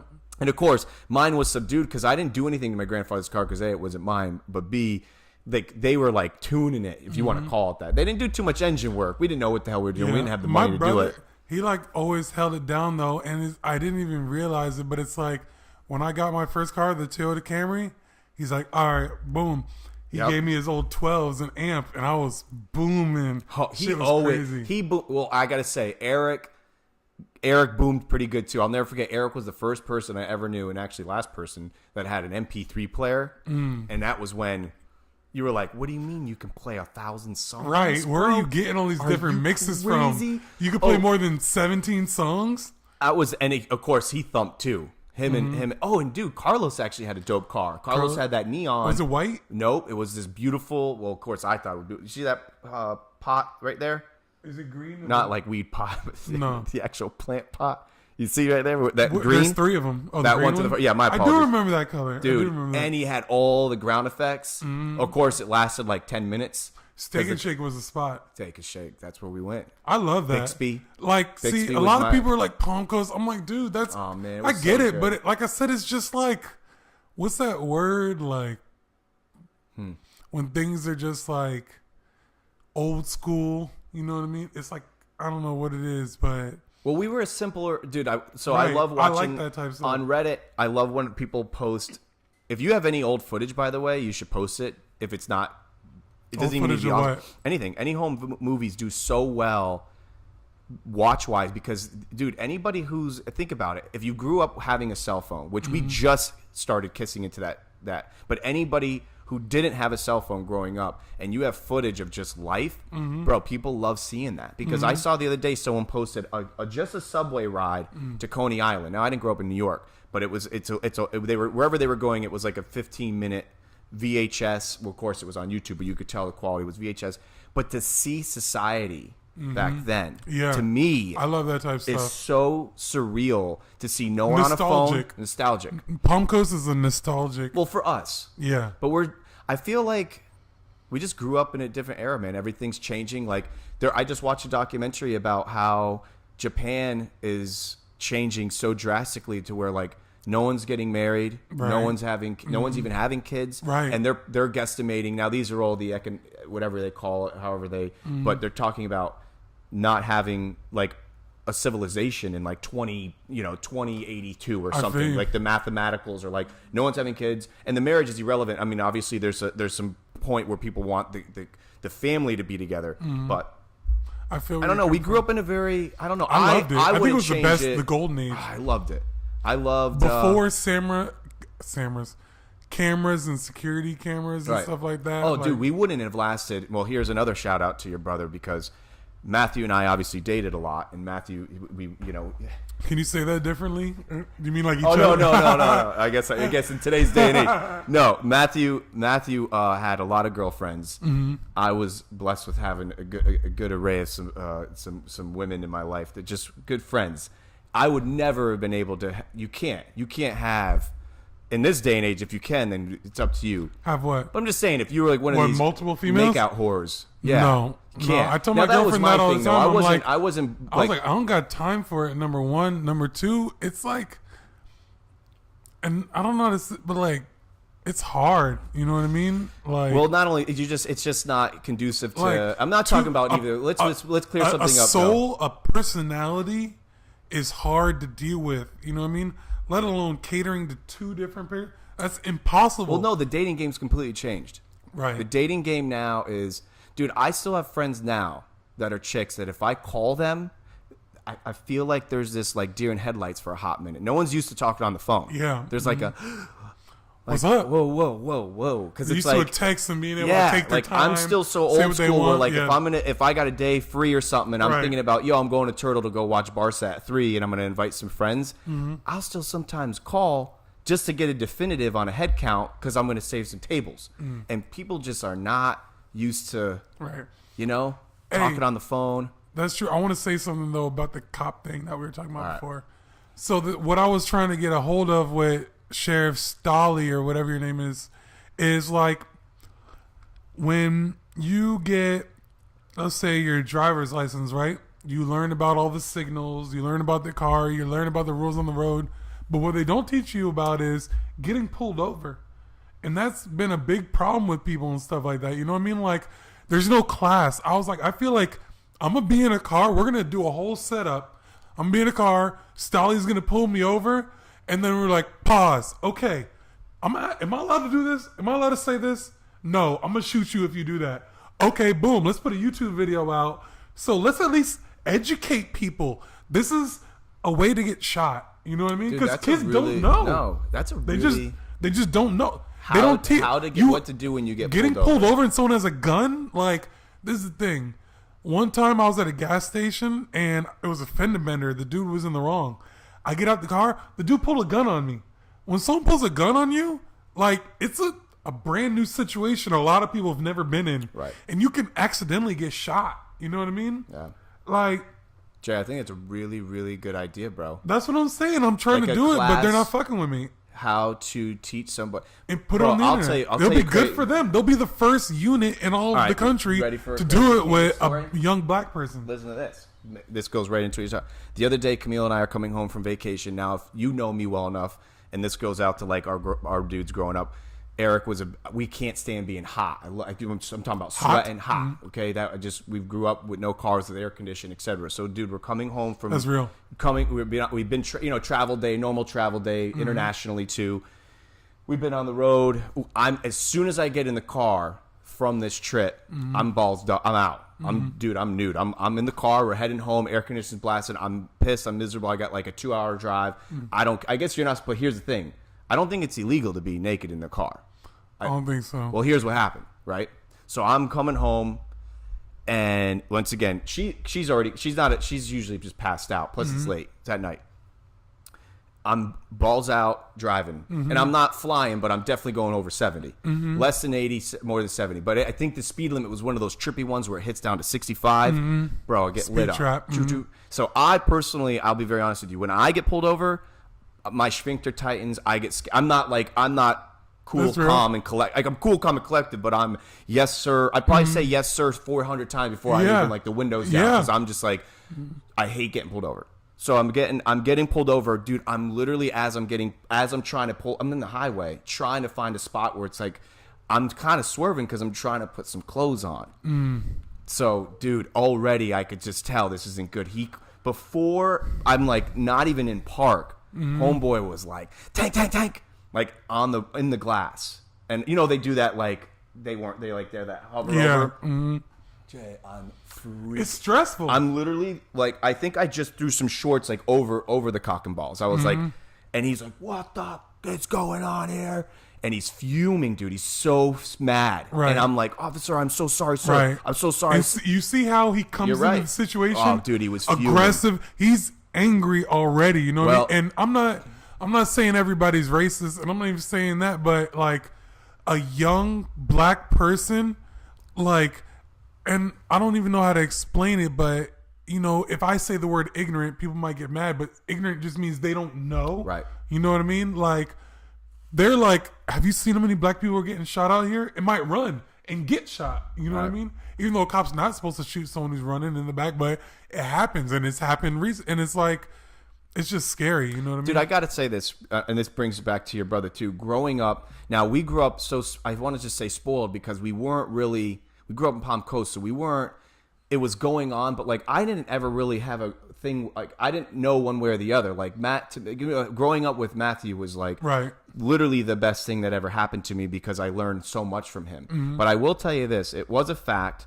There were multiple times where whether got pulled over or we were potentially in trouble, and Matt, absolutely, it was real. It was a Right. real thing. And if anybody does see, I don't talk about it because it doesn't affect me negatively. But once it does, I mean I remember Matt used to bring it up Yeah. all the time, man, and it was a real thing. And if you are one of those people that don't think that it is, then that's your prerogative. Right. I'm a believer, I guess, as a white guy. I know it's a real, like, I have a higher probability of probably getting out of a pretty sticky situation as just being, and I've seen it. Like, I've literally seen it. I remember growing up with Matt, and, like, there would be times where it was like he had to be over and above because there already was, hey, young black man in the car. It sucked, and I understand what you're saying. All that stuff, it just stinks because on both sides, you know this just as well as I do, on both sides, there's always bad apples.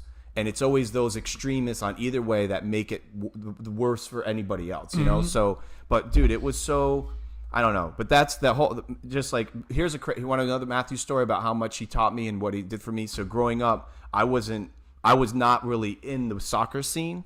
And Matthew was, I think I told you about this, how Matthew was the only person in tryouts. Matthew was probably faster than anyone out there anyways. Not only that, but with his talent and his like popularity, Matt knew everybody anyways. I didn't know anybody. Matthew literally stayed behind and ran with me. I'll never forget that. That was one of the first times I ever actually met him. At. Like, I think I was going to ask you your first meeting, Matt. Yeah, story. I always knew. I think you couldn't be in this area and not know who Matthew was. Really? I think even from Buddy Taylor days. So I was one of those weird situations where Buddy Taylor was the middle school. Went there 6th grade.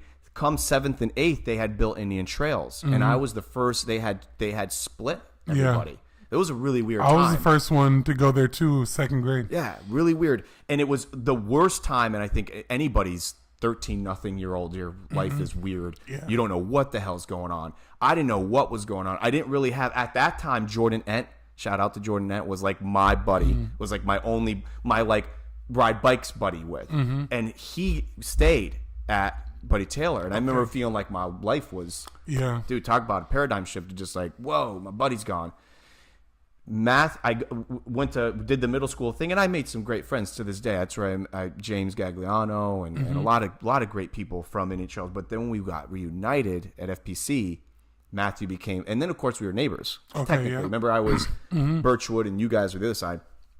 I'll never forget. That's when I was never in any of their classes. I always tell, like John, Eric, Scott, and Matt and all them were honors and AP. I'm like barely passing high school. So I only knew them recreationally. Bulldog breaks, crushing on the same chicks, that kind of stuff. But Matthew became like a part of my life right about ninth grade soccer season. Stayed with me and ran with me. I made the team. That's tight. And there's the whole story about I ended up quitting like an idiot.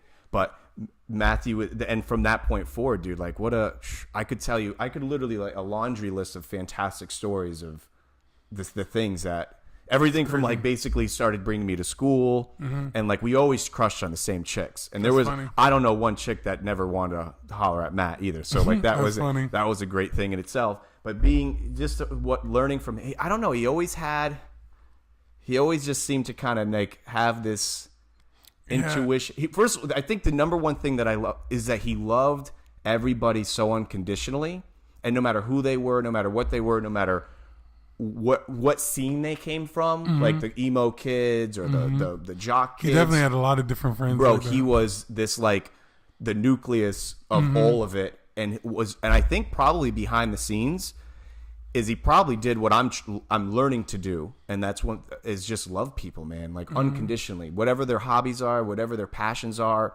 support it, try to get it better, and not just giving them a check, but like listening to them, growing with them, and Matt was doing that by the time we were kids. Like everyone starts to do. He was always that kind of guy. I feel. I don't know. Would you agree with me on that? I mean, you got to. I mean, you're. So I'll tell you the Matt that I got. I'll tell you, like, obviously from when I was born until about, I'd say when my dad passed away, when I was 15, Matt was just like my boss. Like, John, do this. John, do that. John, this is what we're going to do. Like, if we're playing video games, it's really Matt playing Legend of Zelda. And, like, I'm over here reading the Zelda book, and I'm, like, trying to help him out any way I can. Like, bro, you got to do this, And we're like, yeah, we beat it together, you know what I mean? And it was just tight. And I'll say, like, I think that's kind of important to learn, like, the assistant position, you know what I mean? So if you are a boss, I treat everybody the same, because I was like, I understand, bro. Right. Trust me. Like, if I've seen the shittiest of shit positions, I was a dishwasher, you know what I mean? Like I said, I was a younger brother. Like, I've seen shitty situations. I always feel bad for the underdog. I'm always an underdog person, right. You know what I mean? But after my dad passed away, it was crazy. There was like a switch, and he started like teaching me stuff, you know what I mean? Started teaching me stuff and stuff like that. And we started talking more and stuff like that. And it was just like, from there, we were more like friends. Right. And he would more teach me just different things. But before that, it was crazy. It was definitely rough. I can literally close my eyes and remember you coming into the office. Remember the office where the computer was? Mm-hmm. And you would come in. We would have at that, because we used to change when we played video games depending on what the parentals said, if we could play in the living room or if we had to play in the office, or we started playing in the room. Right. But when we were playing in the office and you would come in, at that time it was like GameCube or GameCube. Dreamcast? No, Dreamcast. Mm-hmm. God, I was so jealous Matt had that Dreamcast. That was crazy. That was a whole nother level of cool. That like opened up the 3D world that's going on and stuff like that. And you would come in and want to play, and there was a hierarchy, man. I just could not. That's why it's so crazy. I'm glad you bring that up, bro. Because I remember like it was there's yesterday. Kids, you know what I mean?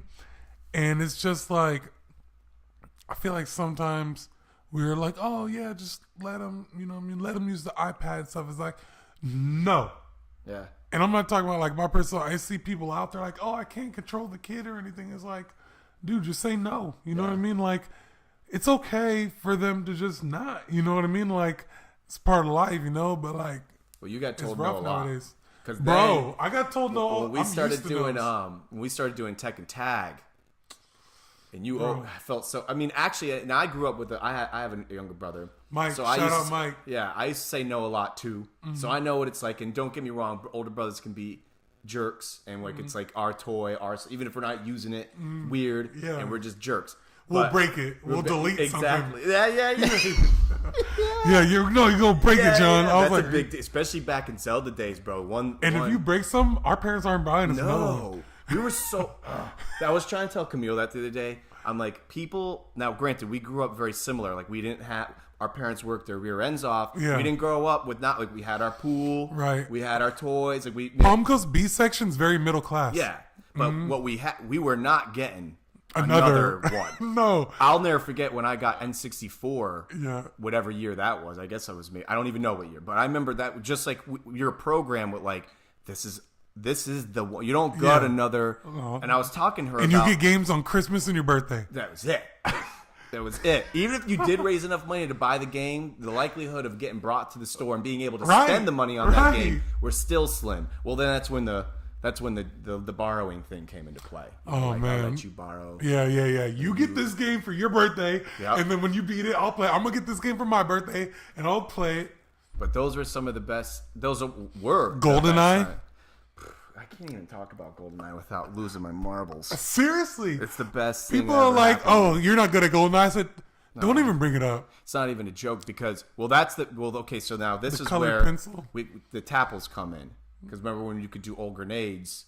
Well, when you played it, once you probably hit like Rocket 100, launchers. yeah, you had to start playing only one gun, Yeah, one level, Yeah. and it started to really you had to be the elite. it was that snow level where you could go inside and go Yeah, outside. and then there started to be rules like no the little guy. Crouching. No, what's his name? The little guy who's already crouching. Oh yeah, Not Penguin. I know you're talking. It's like Bodyguard or something like that, or Look at it was us. like Bodyguard 2. Something. He was a little guy. You Yeah, couldn't he was be the him. main boss. Like Two-Face. He was a like old gangster kind of guy. Oddball. Oddball? Could be an oddball. Can we look it up? Jamie? 007 characters. Yeah. Yeah, 007 characters. Matthew'd be so proud of me. He really would. I swear to God, he would be. I was telling her, I was like, Was it Boris? No. Oh, it's go the over show. there. It's Go the to show. go to that picture right there. there we go. Oh my God, dude! I'm gonna like jizz my pants. Well, we don't know. Oh, they have the names here. They have the names on this one. Come on, nah. Odd Job. Look, Odd job. You had it. that was him. He There was. there so a you had no- to squat and shoot him in the there was head. a no odd job rule. Yeah. And just like in Tekken, there was a no Eddie rule. Yeah, because he's Because it was just stupid, just mashing buttons. St. Petersburg guard. That's who I usually. That's funny. I like being the chick too sometimes. Natalia, Just- she was just- fast, I she feel was like. very fast. Boris, God, just He was seeing this crazy. menu is so. Yeah. I want to play. Jaws had the huge Jay Leno face. yeah. Remember Jaws and Big Head when you could do Big Head mode? Yes. And I do paintball remember- mode? Yep. Yes. Oh, I love paintball mode. Well, that's so. Shout out to Matt Deal. Did you ever get to go to Deal's house? I feel like I probably have. Okay. Well, Matt would have had to take we me. had the tapples. That's what we called it because of the grenades. It's just that's what we ended up calling it. Mm-hmm. We would play in Matthew's house downstairs, which was just a beautiful house and was. This dude said I'll kill you on some going. Shut up. Dude, I don't think anyone. Shut up. Man, yeah, the tapples. Okay, well, I have to tell you one thing that was the best multiplayer game that I like. During my last era was Madden. Madden was like that's Madden's where. sick. Actually, shout out to Vincent Godfrey. He graduated a year before me, Okay. and dude, that guy was on another level when it came to video Really? games. I have to tell. I got to give my. There's a kid in college named Matt Angel. He was good. Yeah. He was. Well, you know serious. those guys. You were. It's like a computer, like zeros Yeah. and ones for them. It's not He, fair. he was so. I used to play. I went to when I was going to Daytona DBCC at the time. There was a little break room in there, and he ran the break room. Dude, I would get it was great. That's tight. But that was like my college career was trying to beat Vincent Godfrey Damn. and Madden. Madden was the game. He Damn. could play all games, but I only liked playing Madden. That was my thing. That's tight. But by the way, I have, like I said, one of these days, I still have I have Matthew's CD case. Oh, really? I haven't DMX? opened it, bro. DMX, it's this thick. Yeah. I've got everything that he. And Matthew was the DJ. Yeah, what is His it? CDs, half of them are they're DMX blank. and who are those dudes from Cleveland? The group. Which one? They did this You song Can with Feel Biggie It. Smalls. Y'all gonna tell me not a group from Cleveland, rap group? 90s? No. Yeah, 2000s. no, 90s. 90s? Yeah, Oh, we're on images though. Hold on. Bone Thugs and Harmony. Oh, Bone you couldn't Thugs. think of Bone Thugs? I just couldn't. Come on, Jay. Bro, Dude. Matt was Bone Yeah. Thugs, and it's funny because like his song right now is "Meet Me at the Crossroads." That's like a song I can't hear. Well, I right have now. one of these days. I told this to Scotty too the other day. I was like, one of these days, I keep saying it, but like we'll veg out. Yeah, We'll just like chill, definitely. put them on. But like I said, half of them are not from the actual album. They're his mixes, which is even more dope. That's crazy. So, but it's Yeah. it's obviously it's God, some of that. Now I asked Christine when she all those toys. I hope to God she still has those toys for Grayson. All all the toys. She has a lot of stuff. Okay. I don't know about everything, but she has a lot I of know. I stuff. hope it's I just make pretend it's everything. I hope it's everything. It was a rough time. I have a video of that, the whole room. I was angry at that time. I was real angry. It's all right. You have every right to be, man. I feel like, and maybe she might listen to this. It's nothing against her. I love Christine. You know what I mean? We've definitely grown a bond, you know, whatever. But it's like, you know, I get it. That was this girl and stuff. They've been dating for like 5 years. It's like, bro, we've been together for like 26 years. You know what I mean? I feel like I should get like first dibs on some of this stuff. Like, I've been eyeing that stuff a long time, you know? You have every But, you have every right to feel that way. You're a human being, man. You know. It's I think well, like I said, what she gave me a couple odd and ends, nothing much like literally I have like a keychain. I have like an AOL CD. You know, nothing that has anything that he had, like, but it's just random stuff that I think she legitimately was going to throw out. And which it's not you her can have, fault. by It was the a way. crazy You can have it. situation. Anything Yeah. that I have, you can have. And my mom, she was just like, John, like, this is a crazy situation. know. You know what I mean? Everyone Like, deals with it differently. right. Like, are you really going to, like, bring up some crazy stuff like this? But he did have a lot of cool stuff, like this stuff. Sheena got me this, by the way. That's tight. Sheena got me the bra. She lost a bet. Matt still has a lot of stuff You in think the box. Sheena's too. watching? Is Sheena's watching? It's hard for me to tell because I Oh, there's closed so it many and things. opened it. Oh, don't worry about it. She lost a bet and she had to buy me a brawly. Hilarious. But dude, you have every right to feel that way, and that's okay. And I bet you, she's such a. Christine was so like she's so like stoic and very like I don't know. She was very like she like was it scared me and intimidating. I remember staying at Matt's house and I remember like wanting to behave. You know, like Right. not that we were doing it, but just being in the room and being loud. She's very intelligent, and I bet you she already, you know, like there was no right or wrong Right. way of dealing with Exactly. it. That's Dude, why I don't everyone blame had her. their- Yeah. And at the end of the day, you're talking about just wanting some doodads. And trust me, she Right. probably has them. I asked her. Well, he had a lot of it. There was a couple clutch things I had my eye on. You know what I mean? Well, I'm sure. Well, dude, there's some. You kidding me? To me, all of it was clutch. But I'm talking about like Right. the AT-AT. His projector. But I think that was in the crash. Damn. I heard about that. That's I don't know crazy. if that's but Possibly. if there's one thing that do you know I was telling this to Kayla Eve the other day that because I'll talk. I mean, I think Matt comes up in almost every show I've ever done. They don't know that I'm talking about Matt. I'm talking about someone Right. that taught me something. Right. So Matt was working on like 3D rendering and augmented reality 6 years ago. You think about that? Right. I still don't even really I get it now. Right. We see it. Right. But it's being done at like the CES show and all like the big stuff. Like here Matthew is an architect in Orlando and he's working on augmented reality. You know, hey, can I tell you something? And it's crazy because this is going to be like a historic podcast or whatever, but this is going to definitely ruffle some feathers and stuff. And I'm sorry, apologize, especially to my mom. But, you know, Matt worked for the government. The man? Well, he was. Wait a minute. From my understanding, Matt was a subcontractor supplying resources to the man. Right. That's hard. But, like, you know, stuff like that, like, What? Let it out, man. What is it? What is it? It's man, the situation seems kind of crazy. You know what I mean? Oh, you thinking like that, bro?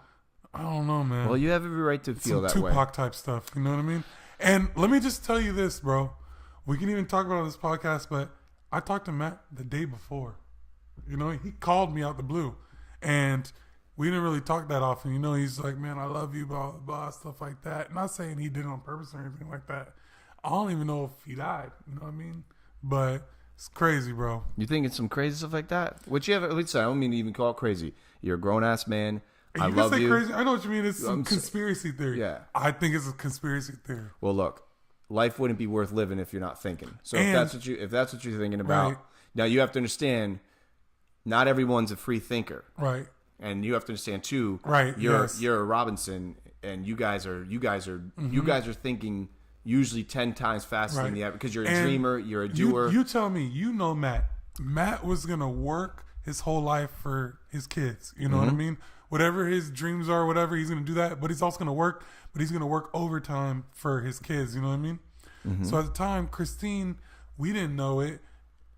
Matt was, or Grayson, she was pregnant with Grayson. You know what I mean? And I'm not saying doing anything like that. I don't know. But like, Matt got a life insurance policy. You know what I mean? And Matt was always the person. He's like, man, kids are so expensive. Kids are so expensive. You know what I mean? Did he say that? Well, yeah, but I would tell you this. You have, once again, I love you so much. And it's, you have to, if you're not thinking, once again, it all depends on, you got to be, and once again, we're in a public forum. So I appreciate you and I love you for you to speak in your mind. But you got to be mad careful on just how you got to, right. Put it this way. Right. I was talking this to somebody is all speculation. today. I was talking to somebody today that is like a superhero to me. Right. Because she's a thinker, she's a doer, and she's already, and it has nothing to do about money. It has nothing to do. It's just the fact that a lot of people don't think for themselves, and you know that. Right. A lot of people just do what they got to do and get it done with, and they get to their extracurricular activities, and it's it. Right. And that's the name of the game. There's nothing wrong with that. But the minute you start thinking for yourself, you open up a huge issue. Now, there's one thing about thinking about it, and there's one thing about talking about it too. That's real. And I love you. Right. You know that this is your house. Right. You know that. I feel you. 110%. This is basically your, anywhere I go, no matter what nickel I make is a nickel you can enjoy, and vice versa. I love you, literally as my own brother. I think it's awesome that you're talking about it, but you got to understand. Nah, I definitely understand what you got to be careful now. I just wanted to let you know. No, dude, and for people that are watching, that you've never talked to me about that. Never so ever this is said some, that. This I only is have some said pretty that to monumental, anyone. paramount things. Right. I mean, this is the realest as it gets. Right. And this is another example why, I have no idea what this show is about but love. And this is some hardcore, no reason banter. What do you got? There you go, Mama Dukes. You know. Oh, right. Jen. Yeah. Shout out by to the way, Jen. Jennifer, I'm. If Nikki hasn't told you, I'm angry at you because I texted you and told you I loved you and you didn't respond. Angry. I'm love angry at you. Defend it. I like saying that. Defend it. Defend it. I love the meme that says, change my mind or something. Yeah. I think that's great. That would be my meme for Jennifer. Jennifer, I sent you a text and I told you I love you. Change my mind. But dude, you have every right to feel that way, man. That might be a clip that but you got to say, well, no. We can't clip. We're live. True. But, dude, look. You already know this too, and this is once again excluding the fiscal and excluding what we're trying to do with our lives and producing for our family. You don't ever get rid of that thought process, the thinking, man. The thinking is the most, I don't know, man, and that's one thing that I extracted from a Matthew personality. Matt used to listen to everybody. I mean, think about where he was blessed in being able to be. I got to be a bartender for one day at Oceanside the day before Thanksgiving. I thought that I was $1 bazillion just because I got to enter. I recharge. Anybody, rich, poor, broke, whatever. Don't care. I recharge off of this. Now, some people don't. Some people are that introverted type. They don't want to talk. They want. Matthew working at the Dragonfly. I mean, dude, he loved that place so much. Now, granted, he was grinding out and he had to work there late, and it was still a job. But he used to love the back and forth and the dialogue with people and meeting new people. And of course, that was obviously a higher. That was like where the lucrative chilled. You know, what I mean, like it was like a dope bar. I mean, I only been there once or twice. Had you ever been there? Nah, you would be a celebrity. Loved him. That's what I thought too. I was like, I might go check it out one time. But you should. I'll go with you. It was funny. There was a time when I went out there, and I saw it, and we were looking for somewhere to eat, and I was like, nah, I don't want to go there. Well, it's not for the first of all, it's sushi base, so not everyone's into it. And I mean, you got it. It's not. It's cheap. What's up? It's cheap. Like $15-20 a cocktail, which there's a time and place for it. So it's in Orlando, which sucked too. Right. But dude, he would be just think about that, right? Here Matthew is just working at a quote unquote a bar, and he was like a fixture of it. He wasn't crazy. just like no matter where he went. But regarding his job, dude, one of the things that I miss above all is him working with the people that he was in Orlando. So do you know that he would want you to know this? Matthew was one of the first few black men that worked on 3D rendering for the. Did he ever tell you that? told me that for like I-4 and stuff dude. like that, and going through it and He was showed so me some proud. images. Well, of course, I used to pick on him because I'm like, thanks for building the tolls, you jerk. But dude, he was literally that's what I'm one saying. of the first. Bro, this is where it gets a little bit deeper. But like, he was one of the first people that did license plate readers, to where you just go through and it just reads your license plate. Well, building the overpass, not the technology behind it, but the overpass, building it and the rendering of it. Yeah, Right. He was on another level. But I don't know, man. But that's whatever. Let's move past that. Well, I love you for that. You know that. Yeah. You just gotta. Hey, yo, John Cellini. Oh, John was Right watching. now. I didn't know you were Vinny's cousin. That means we're pretty much family. Yeah. Dang, that's crazy. He never told you. He's a quiet guy. I don't think, because it would just be like a random person. He didn't know me and you were family. You know what I mean? Oh, even this way. Right. He must have though. He knows. I think he knew that Matthew was pretty much. I mean, I don't know. But he talks with me, but I know he's a pretty chill guy, so he probably didn't. It's not, he had things to do. He had business to probably talk to you about. Right. But I'm telling John right now, you got to do Instagram stuff with his girl. Yeah. So Camille's doing this oil thing now. That's tight. She loves it. It's just an extension of her lifestyle. Yeah, my girl makes tight stuff like that. Like, she makes like baby rash cream and like all natural stuff. Yep. I'm like, yo, you should sell. She's like, Well, as we're becoming more educated as consumers, we're learning like, what do you mean I got dye in my? So she's getting more and more. And there's only so far you could take it because almost everything has got some kind of pollutant or toxic unless you in make it. it yourself. But she is getting better with like, I guess, what's crazy? I had a story about a guy that I've known now, and he was sick for a very long time in his younger years. And I mean like 5+ years, if not a decade. And it ended up being his toothpaste. He was literally like Fluoride? bedridden. I don't know if they identified it as being fluoride, but this was after him being sent to like every doctor under the sun, like literally young, and just being like, bro, you're gonna die, or whatever. I'm just kind of cliff noting here, but was not good, and he was young and in great shape, and they end up finding it was a toothpaste. So we don't know. Got to be really careful in this day and age. That's messed like up. what you're putting, and that's like right into the right there. But man, I love you. I love you too, bro. There's something else I wanted to talk about. Where are we at? Did we even? How long have we been going? Or did you cut it? For an hour and 51 minutes. Damn. That's cool though. It feels like it hasn't even been that long. 3:40. Well. But yeah. So let me tell you about how I first met you. You know what I mean? You remember? I met you. Before you met me. Okay. Like, so let's go back to Dylan Maverick, and let's go back. What's up, Ambrose? Ambrose? I need to get Ambrose on Outside Theory, but he's living life right now. I know, he's in traveling, New York. just big balling. But so I'm friends with Dylan Maverick, and then Mike DeRoche is his big homie, next door neighbor. Like, yo, he's too cool to hang out with us type stuff. He hangs out with Dylan sometimes. But when it's like Dylan's little friends, you know what I mean? We're the young little friends. He was like a grade above us, so that's one thing. But then you're his big brother, you know what I mean? And my brother, you know what I mean? So we were just not even like close to being cool enough, you know what I mean? Like, and that's just funny because I would see you and I'd be like, whoa, driving this car. You were just like, I feel like super Italian back then, you know what I mean? And it was just like, you're just really cool, you know what I mean? Like, not saying you were acting like the Fonzie, but how cool Fonzie was, that was you, you know what I mean? Well, I guess I'm always branded as the Italian guy. But I do remember loving you a lot. Like, I would come in, I always incorporated you.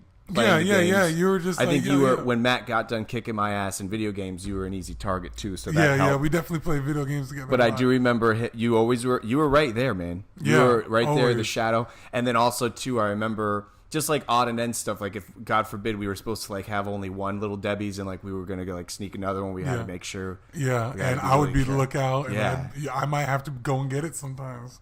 Yeah, but it's so funny because I don't remember ever getting in any major trouble either with you. I think we were always Matthew's a different story. Right? Matt, No. But you always were. We might have done some stuff. I might have seen y'all sneak out. This, that. But we've never gotten caught. No, you know what I mean. We never got like nothing too crazy.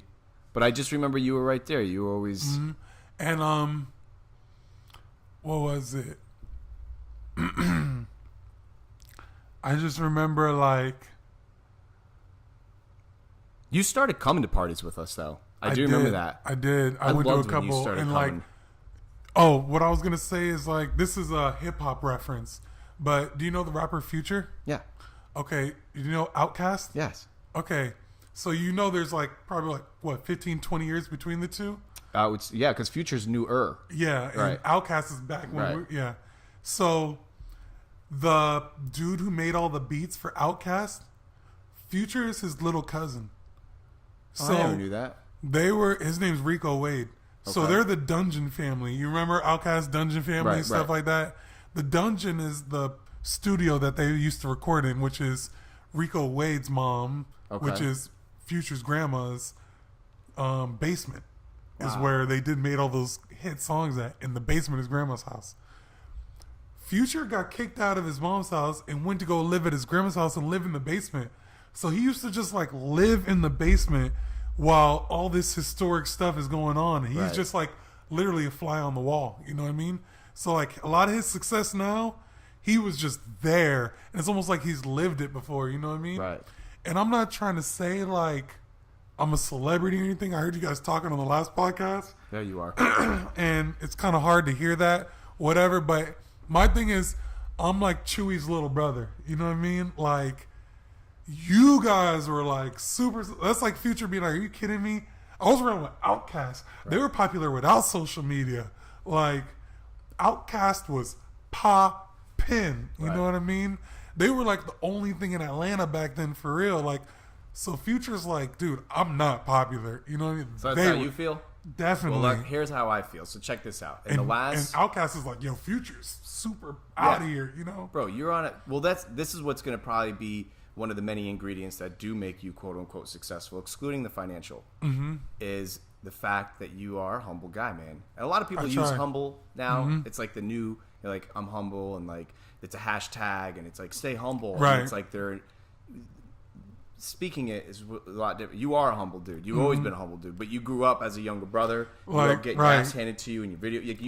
You grew up knowing that there's people better than me out here. You know, excluding that too, John. Honestly, if you didn't even have that, being the fact that you played in college football and probably got your ass handed to you physically and by some NFL players, and mentally, you know, like you've always been.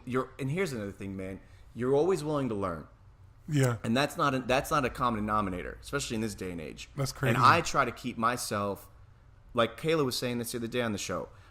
She's not an all singing, all dancing interneter. Like you can't be. Like I was talking to a guy the other day who does all the fiber security stuff for government things. I don't know nothing about that. Right. A lot of people are like, "Oh, you're an interneter?" Right. You know. Right. Like, no, he wasn't. But I'm just saying. Right. Jay, you're always willing to learn. That's why do you think we're probably so impressed with watching other people's stuff? Now I know ours are. Whatever, like people, the haters out there will say, okay, it was 2 hours or 3 hours, but if it's something in that moment that matters to them, and they're having a shitty day, so anybody, I don't even know. I'll tell you, Matt fans are gonna love this podcast. Oh, dude, Matt. Well, this is definitely nostalgic to Matt fans. Here's a complete fact. I had literally, we didn't even plan on this being. You pressed me, and I loved it. No, I definitely was pressing you. You pressed me. But I honestly, no joke and no disrespect to Matthew at all.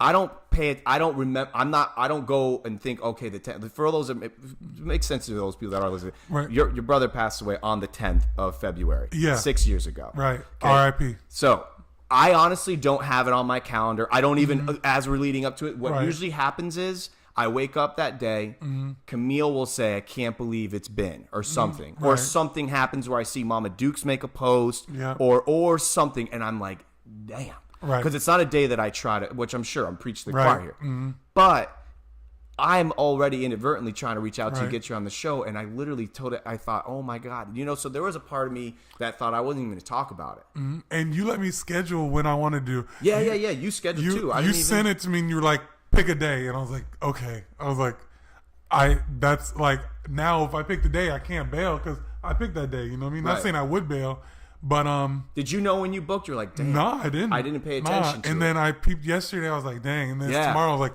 we got to go hard. We got to go hard. So I guess I honestly was thinking about this, not to sound weird, but like I try to get the scene right. So for those that come here, like no joke, dude, I have like it sounds so tacky, but I have music going already. I have the place set up where I just want like call it energy or call it feng Yeah, shui. yeah. I just want like good chill. Like I want people to feel comfortable over here. I mean, you're in That's my real, home, right. So I have a lot of people I don't even know really, and I Right. want them to feel comfortable. That's what I'm thinking And about doing I had too. contemplated not even talk. I didn't know what was going to happen today. I didn't know if I was going to talk about Matthew because if it came. Now, did I think it would come up 100%? But Right. dude, I no joke was right before you came over. I was thinking, I'm like, is it gonna like? I just didn't even know it was gonna happen. I feel But you on I that. have no. God, I mean, I talk about him so much. So I one thing that I do like is the birthday. Is it March 6th? Matt's birthday? Yeah. March 20th. March 20th. Mm-hmm. That day I try to. That's like even yesterday. I don't think I normally do, but yesterday I sent a text to you. You did. Sent a text. You to Mama definitely sent Dukes. me a text before I sent you a text, and I was like, I appreciate that. And I don't know why. I just thought I don't know if I. I sent a text to my mom because Yeah. I thought about. I was like, she's going through it. Yeah, well, that's why I sent a text to Christine, Mama Dukes, and then I think just to like my like the John, Eric, and Scott sent them a look. And we're not talking about anything crazy, man. It's just to remind you them that I love you, Right. Them in that moment because whatever they're That's going definitely a through. moment. Matt and was like Tupac. I know. Dude, I can't.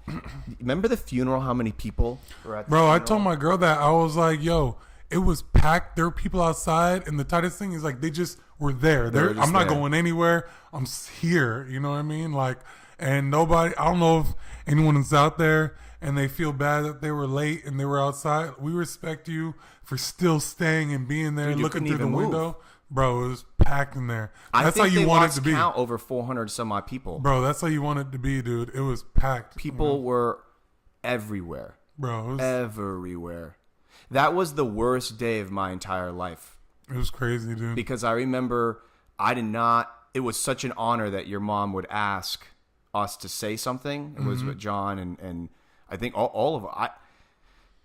I still to this day don't even know what I said. You know what There I mean? was a Like, video. I know I said some crazy stuff. I feel like a little bit, but but dude, who could? I feel like whatever I said, I don't even know if I made That's what- sense. Right. That's what I said. I like, remember reading off of a piece of paper. I remember John Keys tearing it up. Keys, everything he does is just. I don't remember what anybody said. I don't remember verbatim what he said, but I do remember how he ended it. Charlie Mike, continue mission. But the speech, it wasn't called a speech, but whatever he said Right. was so mind blown. But I don't even remember if I was being like making sense, if I was speaking in words. I remember reading from my piece of paper, and by the time I got done, it was like tissue. You know what I mean? Like it wasn't because just. Yeah. I remember I had a towel. I had brought a towel because I hadn't stopped for a minute prior, Right. and I was like, I ain't going nowhere here. Like and then I remember Carlos. I wonder if he's Carlos de Santiago. If he's What do you mean? watching. Oh, He doesn't speak. Might. He I- may. I I feel like he may be one of our fans, but he just doesn't. He's always He's in Colorado. Last time we knew. him and Ronnie keep in contact and stuff Really? like that. Good. Yeah, they're close. As long as And, somebody does. Like last time he was like talking to Ronnie, and I looked and it looked like Tom Hanks in Castaway. You know what I mean? He had the things, the dreads. I think there might have been. I think he did have dreads, but he's just doing amazing right now. He is Good. As long and as he's like, I love you guys, but like my energy right now, I just can't. Yeah.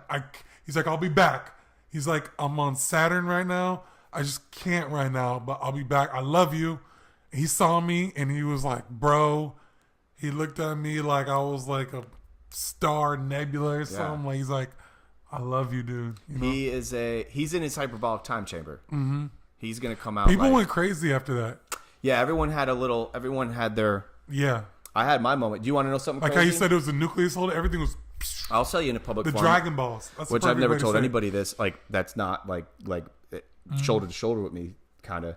I didn't have my dad and I basically hadn't talked for like a year and a half, 2 years.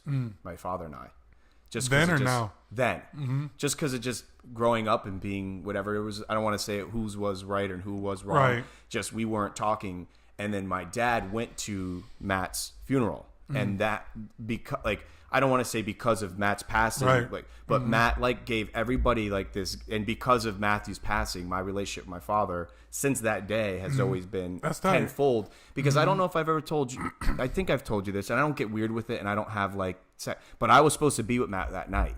Damn. So that gets that. I once again, no joke. I'm not trying to sound trippy. Right. Oh, like I used to go to Orlando all the time, Right. so it wasn't some kind of anomaly that I was going to go to Orlando to see Matthew. I used to go to Orlando. He would call me like, come on. I'd be like, all right, I'm coming. And back then going to Orlando was nothing because it was for him. And we always usually went to him because at this time I'm living at 9th Street North in Flagler Beach, and my apartment was the size of this couch. Like it wasn't remember that. suitable. I've been there. The second floor thing? Yeah. That's actually we threw his party. Nice. When he had passed away, we threw that I big threw a party at my crib too. Which God bless Janice for, she owned that building. She basically gave me that whole place. Nice. And it was just like rage. Yeah. So that was a crazy party. But dude, I think combined with seeing somebody that I loved that much pass away, and then two, somebody was so pivotal in my life, like he was to so many other people. And when I told him that, I was like, oh, I was literally supposed to go. I remember I was in the car at Palm Coast going to where Wendy's is. I was about to make a left towards Wendy's. I was going to be making a U-turn to get on the highway to go to Orlando. Damn. I was just about to be getting married. So there's all the marriage bull nonsense of just like the flowers, the this, the that. And I remember I'm like, nah, I don't want to go to Orlando. Like I literally remember like it was yesterday, and him be like, just come on. Yeah. And I'm like, no, I'm not going to go. Camille's freaking out about the whatever. And dude, I didn't. And then that's. But once again, I'm not trying to like that. That was just another day, bro. Let me ask you a question. How do you feel about Orlando? Would you move to Orlando? No, dude, I wouldn't. I tell people all the time, and I'm not trying to hate on Orlando, but don't even open it. It's not even a Matt thing. Oh, I can't stand. Mine's a Matt thing. Well, you have every right to. Mine was the like that was the dagger. Yeah. But dude, I used to tell Matt, I'm like, I honestly don't care. No joke. I say this right now. I don't care if someone came to me with a 7-digit income a year. Yeah, Orlando ain't it. Nope, wouldn't do it. Tolls and the Not only that, as sappy and like cuddly as I am to human beings, I don't do well in Orlando. So I go twice a year for a soccer tournament. I'm the dummy holding the door for like 20 minutes to let 38 people in. You know, like no one even looks at good you. old No one town, talks to you. small town boy. Yeah, dude. I'm like, hey, buddy. Like no one. They're on their phone just. And it's Orlando, man. It's just like, and I talked to Karen lives in Orlando still, and she's doing well. If it fits you, good, great. Fantastic. And she knows that there's still, I mean, it's obviously a higher concentration of people. So if you're in that singles game, definitely got a lot of people out there to choose from. Right. Definitely a lot of opportunity for work. But bro, that I-4 and the thing and the traffic. Bro, when we go to the soccer tournaments and you put in Publix is 15 minutes away on John Young Parkway, that's a half hour. Yeah. That's a half hour. Easy. Yeah. Don't let it be during like the hot time in the middle of the day. Like, well, it's where Palm Coast is going. Bro, when I get stuck in Palm Coast now. Yeah, I've been hearing that. And like, they're building like a 262 unit. They don't want to call it lower income, but they're calling it like affordable income in Town Center. They're building 252 apartments. The Epic Theaters? Yeah, and like just in there and around there. Yeah. And like people are gonna live there. That's gonna be downtown. I was like, yo, they're gonna build skyscrapers, and then the sections are gonna be like the outskirts. You can live in a section. You're gonna be able to see skyscrapers in downtown Palm Coast. You sure this is for real? Promise well, we got. You want to look it up? Clufus. Is he talking about that? Oh, we didn't get there. Oh, okay. Ours got cut short, but we're gonna do a part 2. But definitely, you're gonna kill me. Can I get another one? For sure, bro. Right. That's the whole thing. I don't want to be that guy. Nah, it's fine. It happens all the time, even on Rogan stuff. Well, anyways, we did it. You want to, I wonder what's happening here in this Webosphere if people are, I got a ton of text messages. Can I talk to you about a couple things before we do anything? Yes, do whatever you want. What do you got coming on? Like in life? Like work-wise? I'll tell you what I'm about to... Just like... So I'm getting into like real estate. Are you into real estate? I wish, but more. I was gonna get more involved here and try to buy something, but something in my heart told me, going through 2 hurricanes, both of which I had to be like displaced. Yeah. I don't care about the stuff, but not having my home for X amount of months, I don't know if I want 2 properties in hurricane zones. That's real. That's just now I could sound stupid but I just don't. I told Camille, I says not now. Granted, I don't got like FU money yet, so like if I lost 2 properties, yeah, I got 2 properties I got to worry about. So like if I had a point where like if it was like disposable income and I could get another house, but yes, my goal would be get more involved with real estate. But no, I'm not in that zone yet. Why, you getting in that world? I just like, I have some friends and stuff like that who they kind of got into it on accident, but once people get into it, they're hooked. Like they might have bought a property and it's like, say they bought it for like $150,000, Right. Then a year later they go to sell it. They sell it for $240,000. What are you talking about? Just flipping the real estate? Yeah. But they just bought it, but they just sell it. Like they weren't even trying to make money. They just wanted to move. Okay. I'm like, damn, this is good money. Now they kind of get into it. Like that's what I want to do. Well, I think you should absolutely get involved. It just comes down to, I got everyone blowing me up about. We're supposed to have this game tonight. What time? We're coming 7? for you, Ricardo. We are coming. I gotta text Gavin. Any word on game? Everyone is asking. But dude, I mean, you should absolutely get involved. What do we got? Nice, man. That's how it goes. I haven't talked to him in a while. I love him. Great guy. So, but yeah, I want to. What are you thinking? Well, I'm definitely gonna get a property in Palm Coast.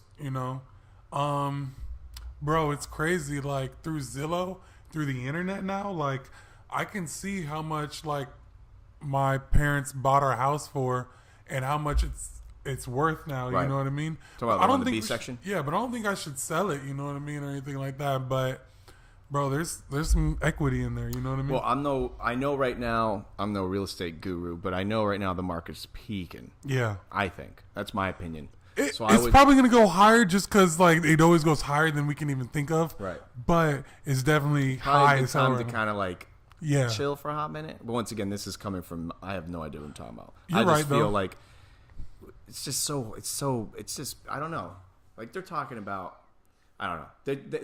This house next door sold for like 3 and change. And that's insane. Yeah, this is what I'm thinking. Like when downtown becomes open up in Palm Coast, that's gonna be a lot of renting and stuff.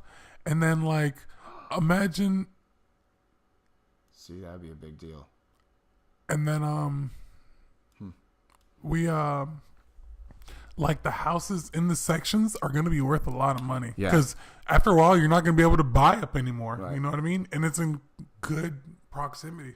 Well, I know one of the most influential houses I used to hang out was Scotty's house. Scotty Van Duzen's in the C-section. And Mama Dukes got to sell it and walked away with a nice, because the market's so high. And dude, that house is probably you remember that house? You should have a couple memories. I remember the house, but like nobody hung out in Palm Coast without going to a Scotty Van Duzen party. Right. And even with or without his knowledge. That's where the issues got involved. That's crazy. And so like I do remember Scott parties. And it's just like, do I keep the house just because of all the memories and stuff? But like, yo, it's a good, you know what I mean? It is tough with the memory factor of a house. And it could really boost everything that I need to do. You know what I mean? Dude, I wanted to buy Scotty's house because of the memories. It is I'm into that. I like that kind of stuff though. I'm sentimental with things. Right. Like this will become. Right. My ultimate dream is 3 to 5 duplexes, probably in the Palm Coast area, and then Airbnb. I want to get like a nice $100,000 house like around Atlanta, and then Airbnb it out. Like one in Seattle, one in LA, one in New York or Jersey or something around that area, you know. And so, just because they're gonna rent out, Airbnb is fire, blowing up, and then just block it off sometime, go stay from place to place, but just have that residual money. It's gonna be some good money, right? You know? No, that's what's up. Keep thinking like that. I'll tell you more once we're off because it gets a little private with that shit. But I'm gonna start doing. I'm gonna start getting involved in that world, but I'm learning. I ask so many people that are in it, which you already know this. Just surround yourself by people in that moment for counsel that have done it. Right. So I'm like, when that topic comes up or I need to figure things out, I've been hollering at some people that I know that have done it. Right. And trust me, there's a lot of woebegons Right. that come with it. There a lot of things that, a lot of growing pains, and they're all foreign to me because I haven't done it yet. Right. But I've learned not only the financial burdens, but some of the because I've almost made a decision here or there where I almost just did it out of impulse. And I'm glad I didn't yet, because some of the counsel I have sought has been like, can you do this? And I'm like, no.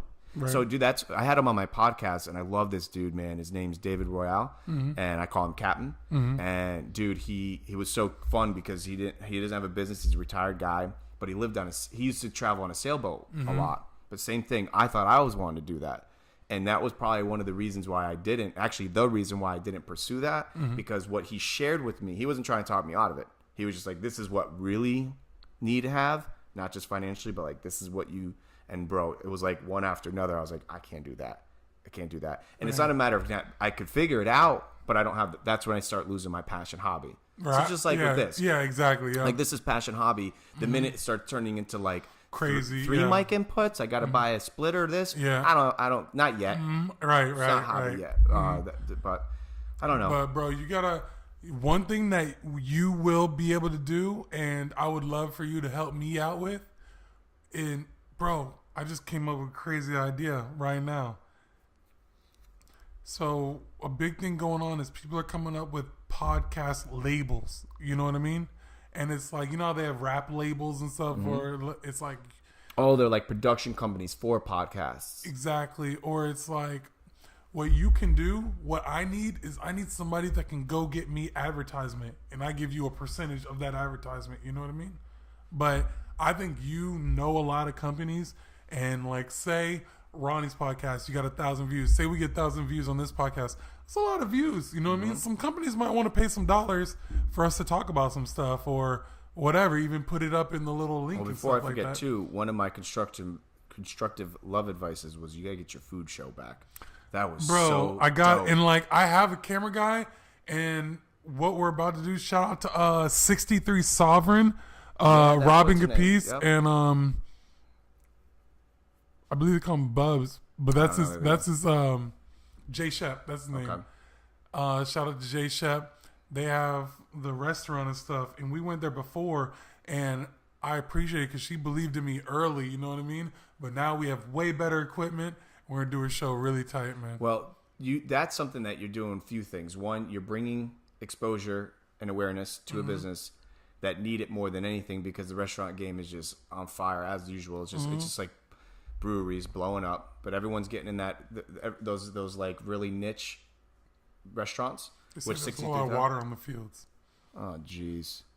They're flooding out. My bad. Unbelievable.